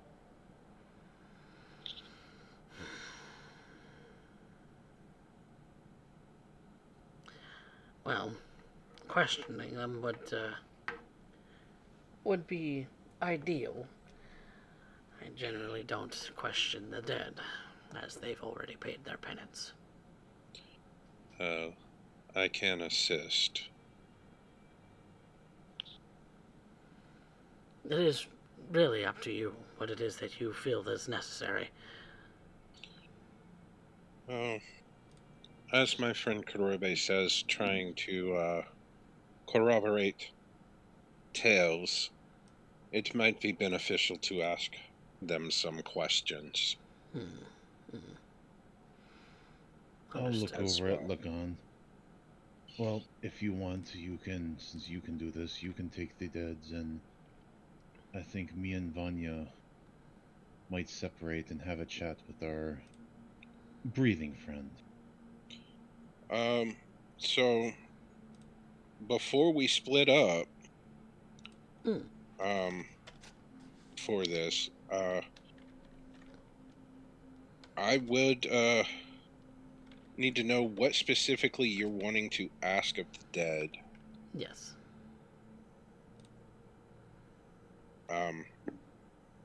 Any of you that are doing this, and I'm going to have to take a long where I can do this again. Because this is the last of my 3rd level spells.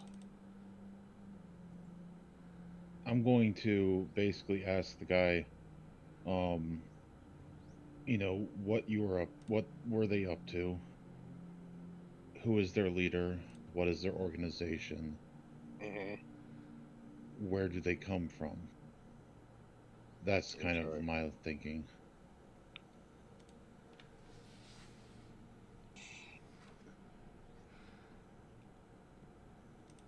So, but he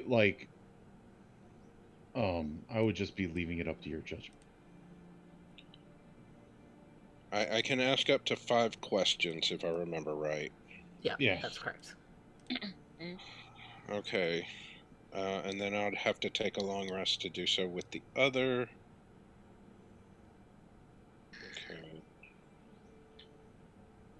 Well,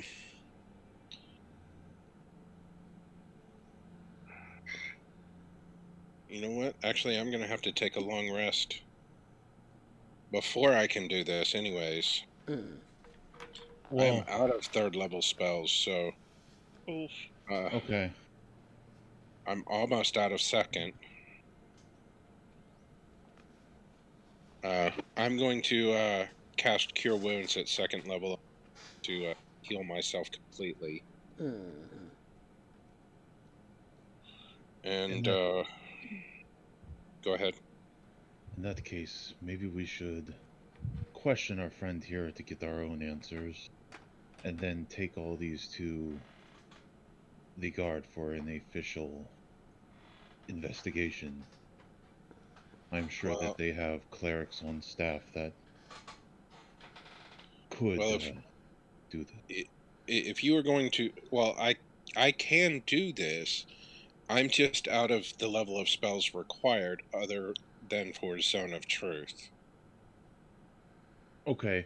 We'll Zone of Truth the guy, and then we'll get the guards to I'm sure they have people that can make the dead talk because of investigations. That's something that they could possibly do. So that will be that. Okay, I'm back to full now. And Vanya likewise is going to use Cure Wounds on herself. Okay. Go ahead and do it. You have a moment of brevity to be able to do these things. Okay. Kurobe's going to pull out his flask and take a little swig. Daydreaming. And she is now back at full health. Woo. Hallelujah.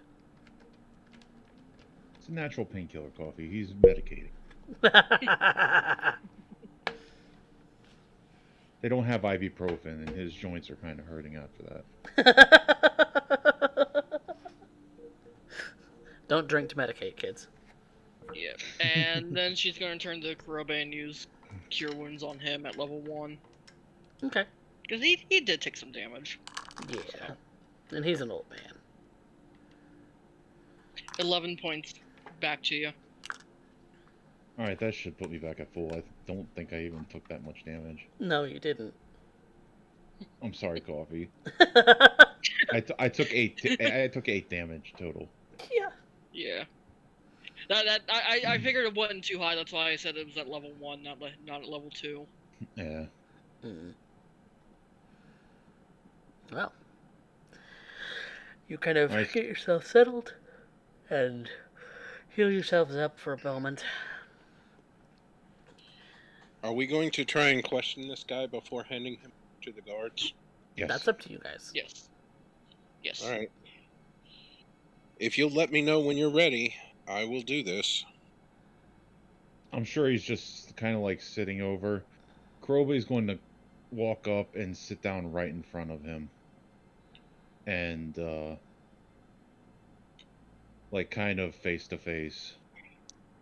You And kind of have Uh, to snap him back into attention because he's kind so, of zoned out a little bit for a moment. so as Karobe gets in front of him, Lagan would stand to the side, and you will just hear him say Veritas. You don't see the hand gestures that he makes, and cast Zone of Truth. It Okay. lasts for 10 minutes. It has a range of 60 feet, but it's 15-foot sphere radius Okay. around himself. Okay. And And there's a charisma save that, to resist it. Yep. yes, it is. He's gonna try at least. Okay. Nope, that's an 8.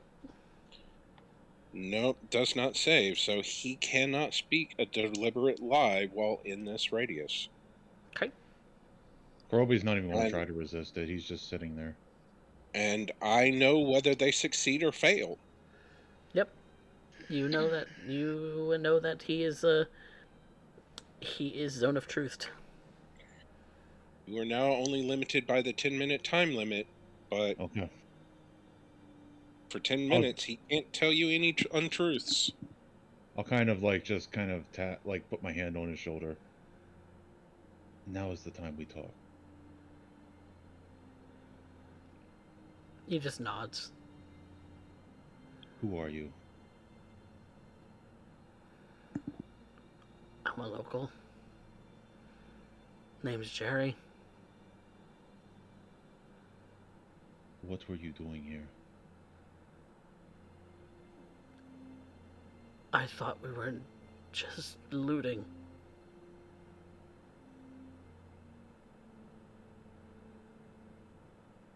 Who is your leader, the man running the ritual?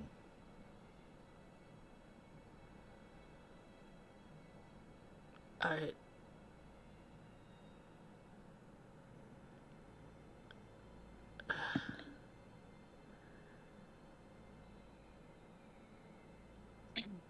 I don't...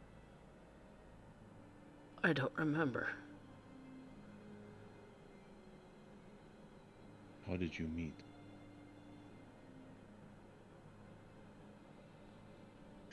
We met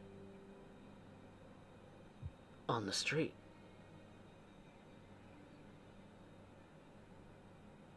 He's very charming.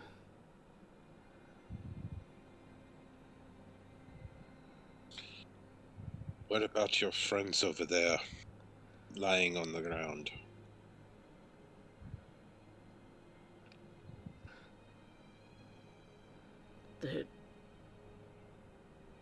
They're like my brothers. We grew up in the same home.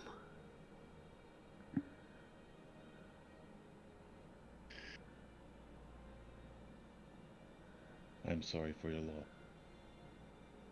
What else do you know about anything that was going on in We were students. We're students at the Wizards College.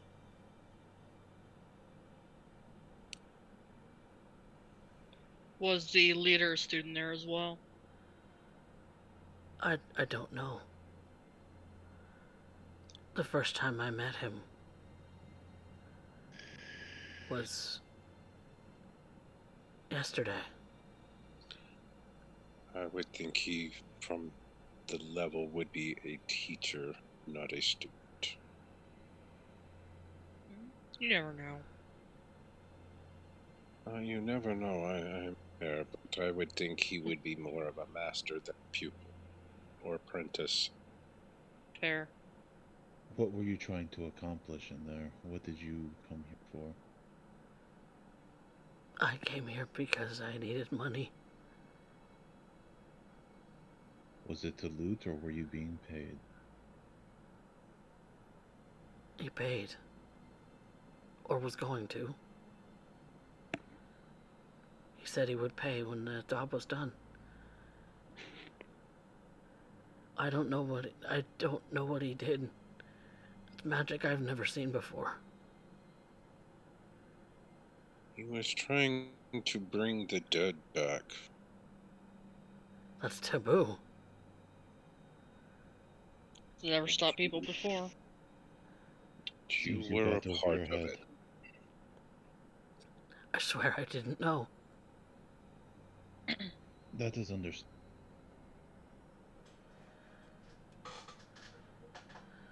He just needed lookouts. And was going to pay, and me and my brothers, we needed money. That's all. They were looking out. You were in the room with him when he was starting the ritual.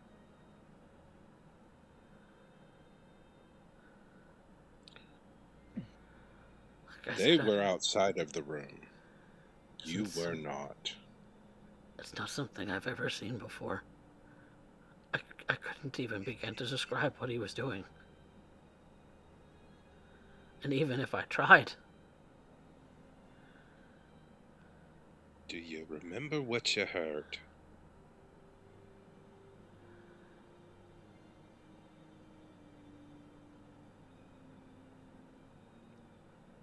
it was...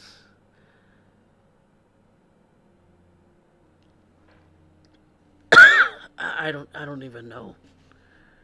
I don't know what language it is. I'd be pronouncing it wrong. Try for us. I would We never might be repeat able- those words. No. 1 or 2 words, that's all we're asking. You want to do the same thing? No, We want to we identify. want to identify. We are looking for leads.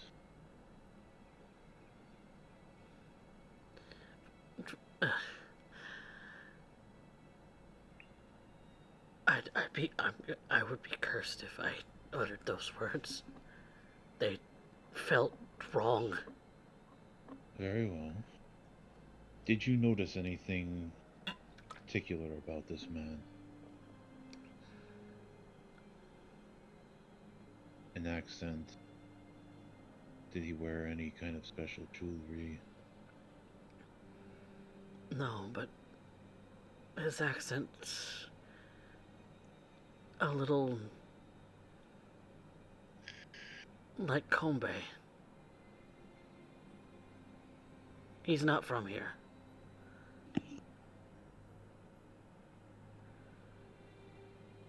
That much is certain.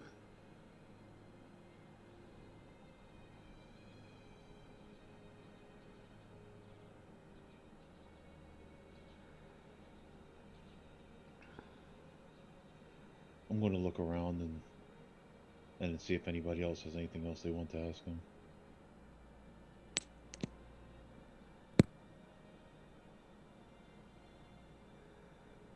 Sonya's got nothing.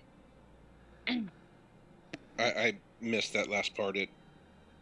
Oh, do you have anything Garbled. additional you want to ask?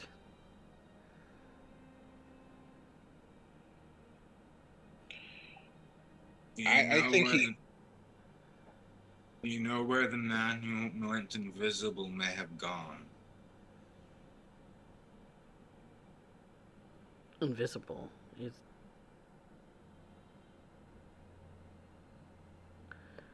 I saw him disappear. That was him.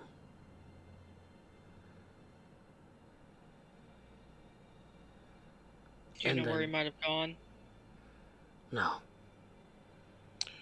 Where did you first meet him? Like I said, on the street. Near the college.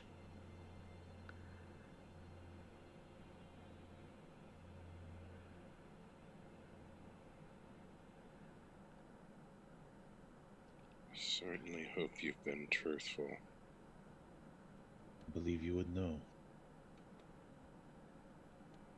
You And- paid a heavy price today.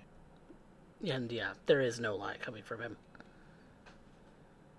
You paid a heavy Okay. price today. We have to turn you over to the authorities, but I'll be sure to let them know. that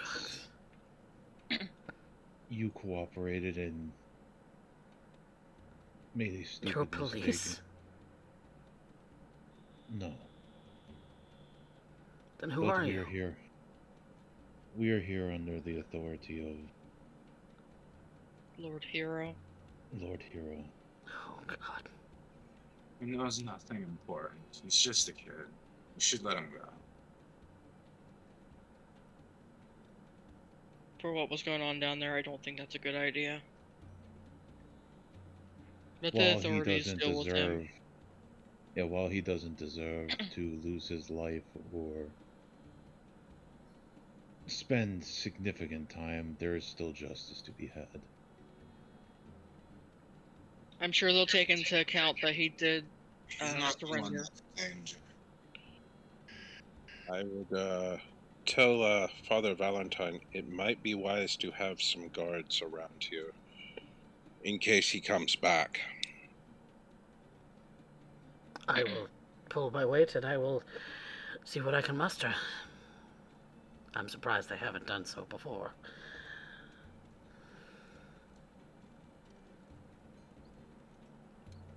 But rest assured that guards will be posted at the crypts and the barrows all throughout the city within a day's time, as I am not going to let this slide. Good.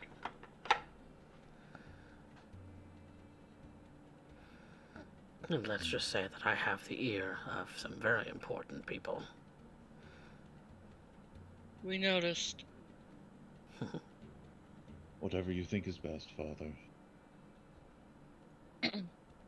Alright. And I'll stand up and I'll help the guy to his feet. And walk over and pick up his friend and put him over my shoulder. Let us head to end this. He Just gives remember. a nod. And I'll just look at him and like, you still have your life.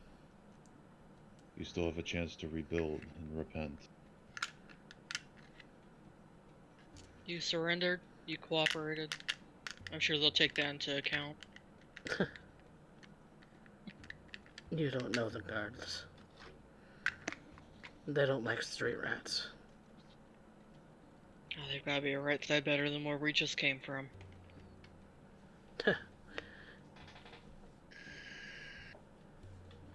Sometimes I want out of this town. Then make better choices to get out of it. I thought I was.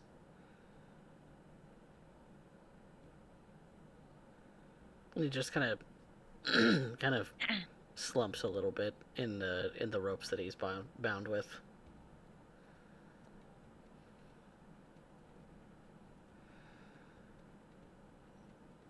And she's going to lead him along behind Kurobe. All right.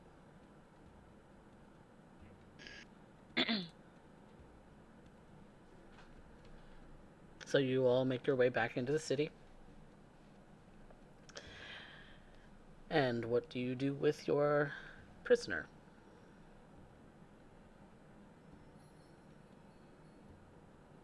We would head to... Do they have a barracks and guard area?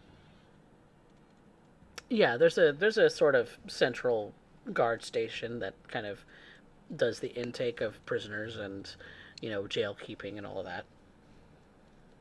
We would find our way to the city guard then. Yep. Yes. I'd walk up and probably get some eyes, and because I have a body over my shoulder.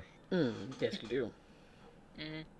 I'll walk up to whoever looks in charge and wait to be acknowledged. There's a sort of desk attendant who's kind of kind of the one who checks things in and checks things out as far as whatever it is that they do. And you kind of go up to the desk, and she kind of looks up at you. Her hair's kind of tied in a really tight bun. She's got the traditional guard's armor on. She's kind of a reddish tiefling, with very short horns, and when she kind of sways her tail, you do see that it's kind of a very thin and lithe sort of cat-like tail, although hairless. Good evening. Good evening. What have you got there? We're on a matter for Lord Hero. Could I speak to one of your investigators? You would have to wait a moment. That fellow looks like he's no worse for wear.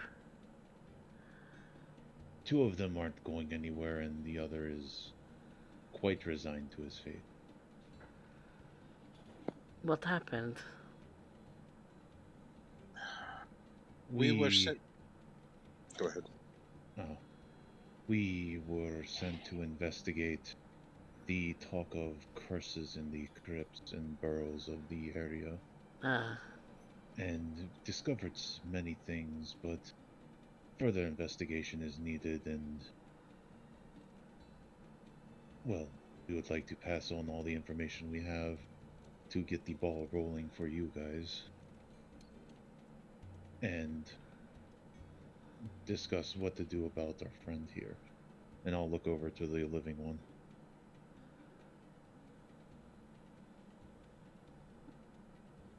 Alright, I'll set up a room.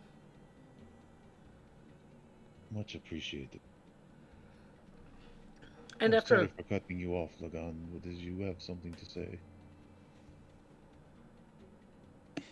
No, just that we had been sent to investigate whatever was going on in the barrows. And we found this.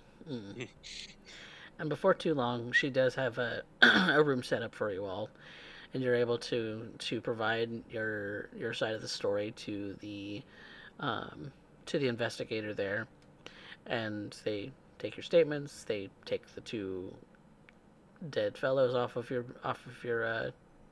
company. Take your your captive to the jail cells.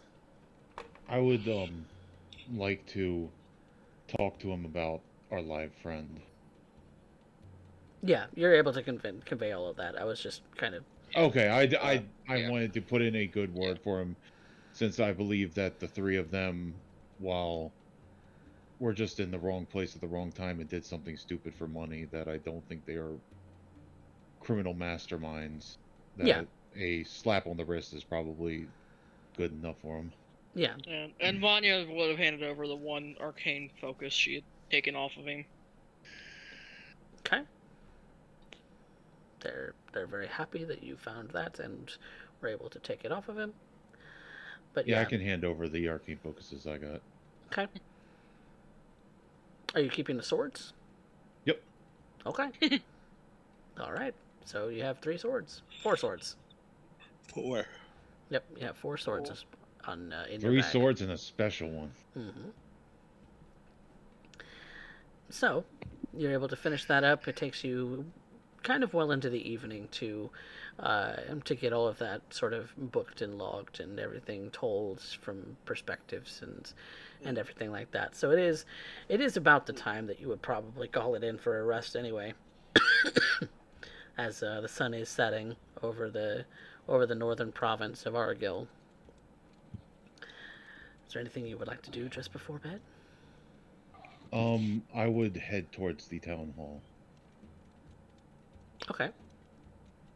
And I would get in touch with whoever is in charge of reporting to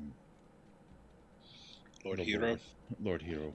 Lord Hero told you to tell Father Valentine, which you already did. Oh, he did? Oh, yeah. He told... Yeah. I thought he told us to... No, he told you to report to Valentine. I'm sorry. Yep, that's my mistake then. Which you've already done. We've done that. Yeah. Yep. Okay. Forget I said that then. I'm going back and going drinking. Lagan would have 1 drink before bed. And then he's really not feeling super great right now. He's exhausted. Oh, poor buddy. Poor guy. Would anybody be drinking with Kurobe tonight? Vanya would be. Okay. Lagan would have one drink, but then he's going to bed. Yeah. Yeah. Lagan calls it early for the night. He might actually get some good Couple sleep. drinks. We What- don't know. Kinwin, do you partake in the drinking? Yeah, I'll have a couple drinks. Okay. So a couple of drinks in. Everybody make a Constitution check. Just to see how drunk you get off of 2 drinks. Oh, I was thinking more like 5. Well, this is the start of the night. I didn't say it was the end. 19. Uh, 17. Constitution, you say? Mm-hmm. Yep. That's Dirty 17. 20. 17 for Kurobe. Vanya's at 19. Lagan's at 20. What about you, Kinwin? Natural one. I think this serves me everywhere.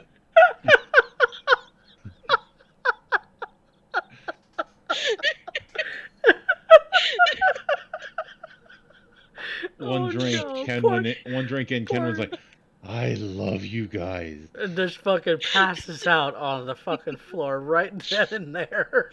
He's out like a Oh. light. There's nothing left of Kinwin Silverwolf. Lagan will pat Kurobe on the shoulder, look at Vanya. Good night. Reach Look down, pick Kinwin up, and oh, carry him up to the room. up to the room. you see the barmaid, her kind of tan skin and her big fluffy hair. She kind of walks over to the group of you, and she sets another couple of drinks in front of you, and had brought 2 more drinks for Kinwin and for Lagan. Is like, As Lagan is picking Kinwin up, he'll take that drink, down it, slam it on the table, and then walk upstairs. Well, I guess they were calling it early then. It was a long Yeah, day. it's been a long day. Well, here's to a longer one. She takes the drink that she had intended to give Kinwin and just goes and downs it herself. Aye, cheers. Cheers. Cheers. And she Or goes as we back to say tending in other tables. my town, come by. Kampai. Yes. Yes. And she goes back to tending other tables and leaves the 2 of you by yourselves. You'll hear Lagan as y'all are getting your cheers. Slancha!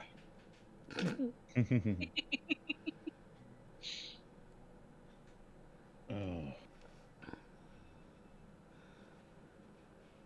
I would just be holding conversation with Vanya, trading, like, asking questions about, like, just basic get to know you stuff. Yeah. And after we get a few drinks into where he's finally starting to feel it, he's going to start having a more serious conversation. So, this morning, you said that you had seen Bahamut. I did. Or at least something that looked like him. Can't really know for sure one way or another. But everything we've seen about him looks exactly like the dragon I saw. Did he say anything to you? No, I saw him over the mountains. Flying into Ballfire. Oh.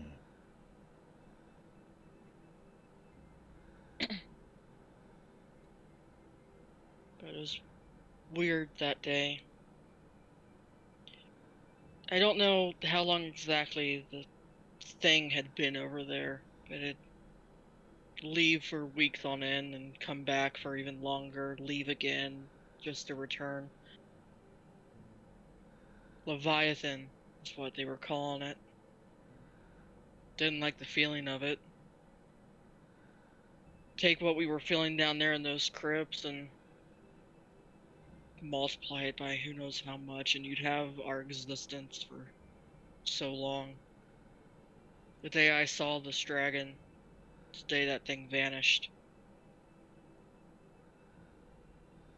He'll get a wistful smile, or I'll get a wistful smile on my face. He has a way of changing things.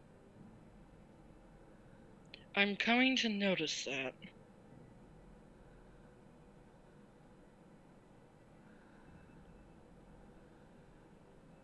Hadn't really thought about him until someone had asked a question about if any of us had seen a dragon. And at the time, I was the only one who had.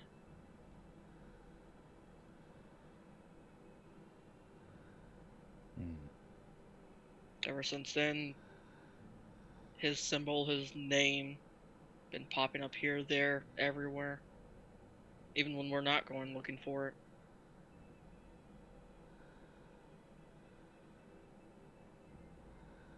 His reach is far and wide. Just find it strange that his reach would go into Hessen after a single elf. Or perhaps that's just dumb luck. Grovey will start chuckling. And we can never know why the gods pick who they do to talk to.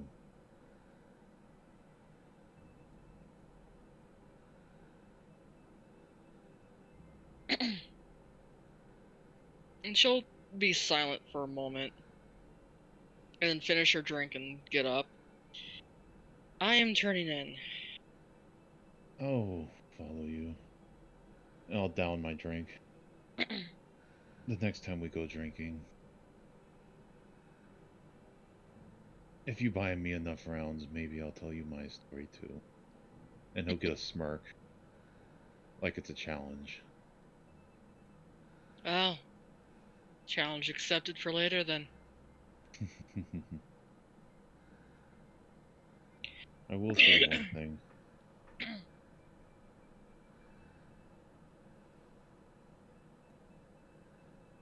When I met him, it was not a gentle, beautiful meeting like yours. If you can even define mine as having met him. Mine was just a glimpse.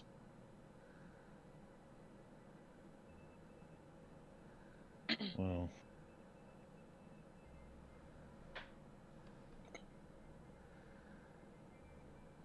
I think I'm one of the few people in the world that can claim he was bitch slapped by a god.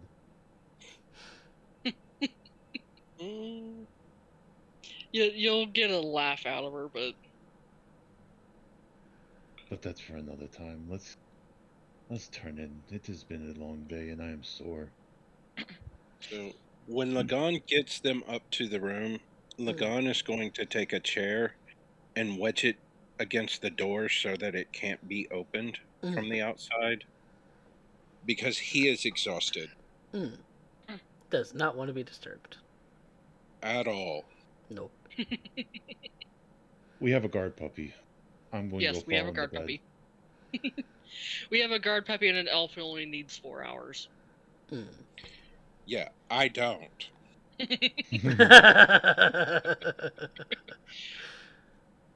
And you have a drunk, passed out Kenwin. Poor Kenwin. I love when the dice tell a story. Yes, I love it too. Speaking of stories, did one of you have the other half of a sending stone pair? I do. And who has the other one? Karthus. Karthus. Okay. You go to sleep. And you have your long rest.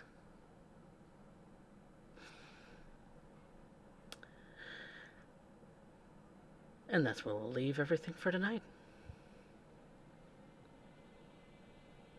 Woot. Woo!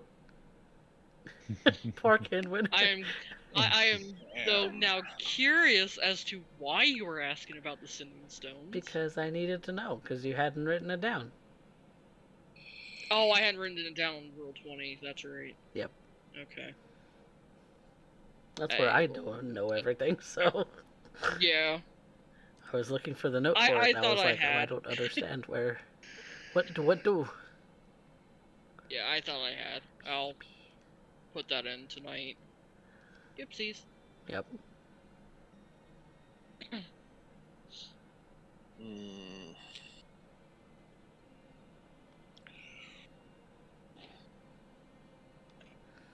Alright, well. You completed a quest. Good job. Yay. Yay. Yay! We Hooray. survived another fight. Yeah. Mm-hmm. Yep. We have another enemy that got away. Another goddamn necromancer. Fuck. Yep. I tried to cut him down. You tried. Am I supposed to let you just have all of the deaths? No.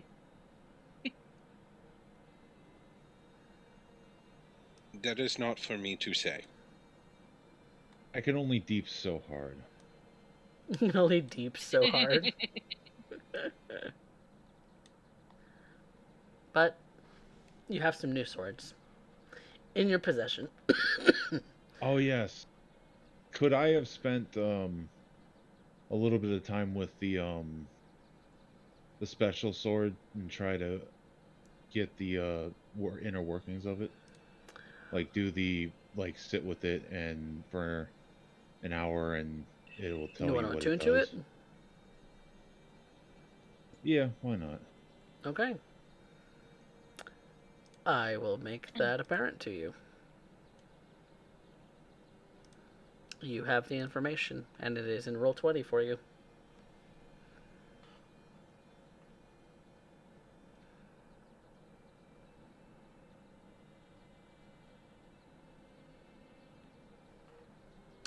While you're reading that, we're going to get on to our same experience. Ooh. So, Okay. everybody who is here gets their 5 experience for showing up. Yay. Yay!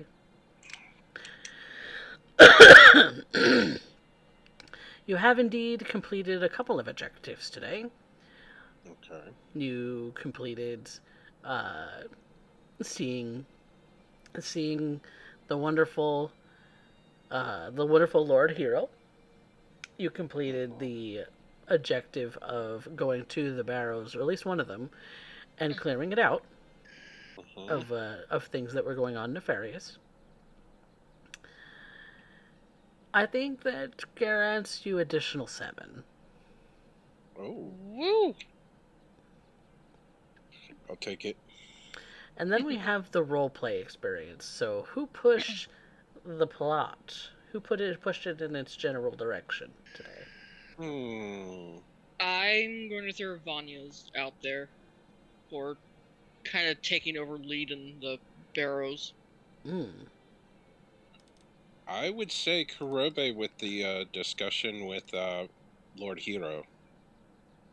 And I've also posted the picture that Derek did of Lord Hero. Oh. In the Roll20. Oh, that is great. Yes. Yes. Yes. Lord Shusuke Love Hero. Ah. That is what he looks like. I love thank it. you, Derek, for for putting that one out here for us. Much appreciated. Just so you know, Vanya, when you wake up, you're going to see the special sword and the other sword tied with a ribbon, like sitting at the foot, like leaning against the foot of your bed. Okay. What is that sword then? Well, you'll have to attune to it to find out. Yeah, it's special. Yeah. The only reason I do that is, do you have any of the dual wielder feats that lets you use heavy weapons? No, I don't. Okay, then you to do 2 weapons They both have to be light. Yeah, I've got a 2-weapon fighting style. Yeah. Where is the extra attack with the... By the way, I did say dagger. that all 4 of those swords were short swords. Yeah. So they are considered light weapons. So I could use that then for the 2-weapon fighting. Yep. You can't, like, unless you take the feat to be able to use your rapier, you shouldn't really be able to dual wield them. No, both don't have to be light. The offhand has to be light, but not the main hand. Yeah, offhand has to be light.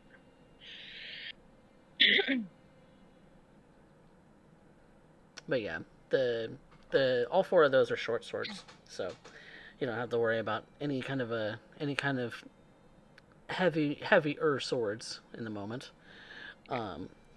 But that's something that you can attune to when you have a moment and want to do so. And we'll come to that next week when everybody wakes up. So, but yeah, there's that. Who had our best scene? Did we decide on plot? Because I know it was did you decide one on plot? for... There was one for you. It was one for... Yeah, one for me, one for Kurobe. Yeah. And I didn't hear anybody else's votes. Yeah, there wasn't anybody else's opinions thrown in. So, Kenwin, what's your opinion? Kurobe. And... I guess that takes it even, unless I vote for Vanya, but... Do you really want to pull shenanigans like that? Because I have said... I will graciously take the point because I want to level up. Okay. If you're that close to leveling, take it for yourself. Yes. All right, now we're on to best scene.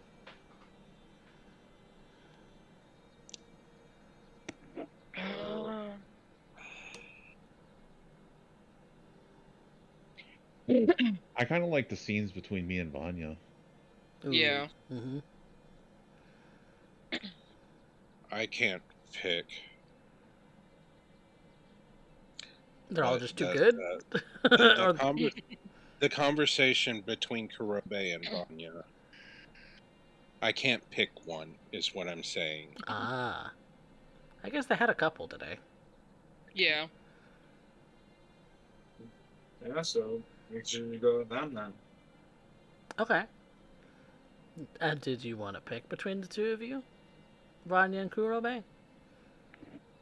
Nah, I think, like, we both did the lifting in that. Yeah. I can't say one of us really shined over. Yeah. Okay. It is going to be a high or low. Since Low. Everybody Low. was basically voting on Yeah. voting on that. Making it a tie. Making a tie. No, it Yes! is. Both of you get to one. I was partial to the fight scene with the wizard and Kurobe, though. Yeah. I was Oh, partial. that's true. That's true. That was The a back good and forth scene. between them. Mm-hmm. I didn't think about that. I was Mhm. just thinking, I liked the more personal aspects with the roleplay myself. Yeah, that's fair. That's fair enough. But I'm partial to my NPCs sometimes because NPCs. well, NPCs, yes. NPCs. Exactly. Best line. I'm gonna throw Vanya in there for I have 100 years ago when she was talking about the dragon. Ooh. I'm going to throw my hat in there for... I think I'm the only person that can say they've gotten bitch slapped by a god. That is a funny line. What you think, Kinwen? Vanya. Vanya. Okay. Mm, It's your choice, Bojo. I'll vote. I'm gonna vote for Vanya too. All right.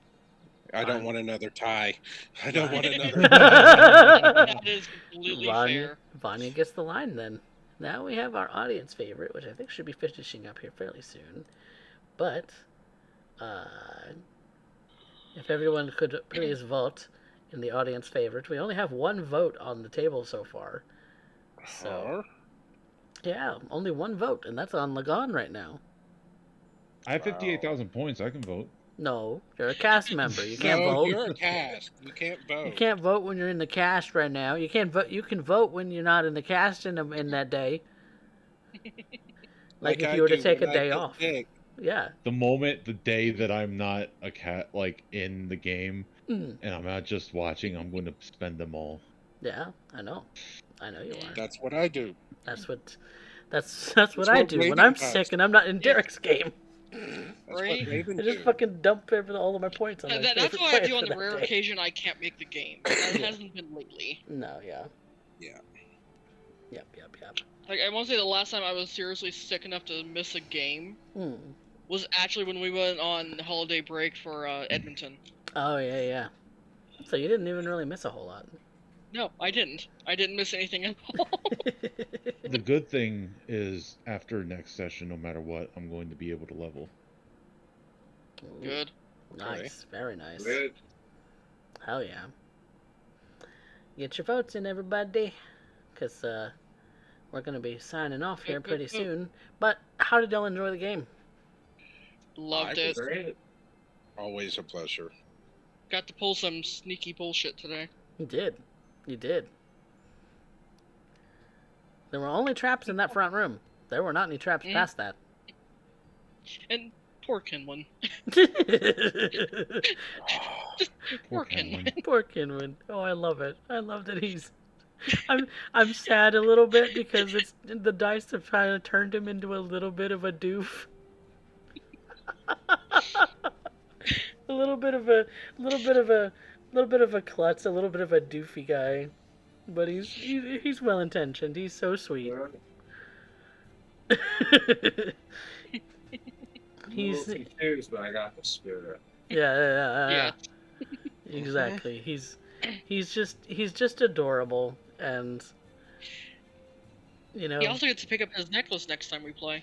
Yes. Yeah. Next time you play, we'll have the new wolf and tooth necklace, which is going to be a fun piece for you to show off, Kinwin. Because we know you go hard on the cosplay, and so when you go hard, you get all the things to be like, this is a thing I got to have my cosplay more complete. It's fun. It really is. Like, I did that whole thing for Mordecai too. So getting the proper brooches, getting the feathers, sort of the feather mantle, the proper shirt that actually fit me, you know all of those things. Because the wig, the horns, all of it. I even did the makeup once. Being a blue skin tiefling is hard to do with makeup. Right. Just get a blue can of Krylon. You'll be fine. Well, I didn't have any Krylon, so I did airbrush. Ah, that works too. Yeah, because it wasn't gonna smudge, not like Krylon does. It's very close to the end of the time, and Lagan, you are the audience favorite for tonight, followed closely by Vanya. Thank you. Yep. Well, that does it for us in the whole of Rebirth. We're gonna go do a raid and see what one of our friends up here in the world of Twitch are up to. But if you aren't on the Discord yet, Streamlabs just reminded you to go and join the Discord. If you are a new follower, thank you very much, and thank you to all of those who, because Velocity Arrow also dumped 1,050 bits into the cup today, so that's much appreciated. Always glad to receive some bits. We love bits. In the case of everywhere else you can find us on YouTube, which is where we post all of the VODs for the games that we run here on this channel. And if you're already subscribed on YouTube and you're already following us there, be sure to follow us on Twitch here at Coffee Cat Presents, because there's always something weird going on here. So you should be following on Twitch, subscribing on YouTube, subscribing on Twitch if you want to put some support into the channel, because that's the best way right now for you to support the channel. So, either way, we're out. Hope you all have a good night, and is it Thursday yet? Good night. Night. Peace.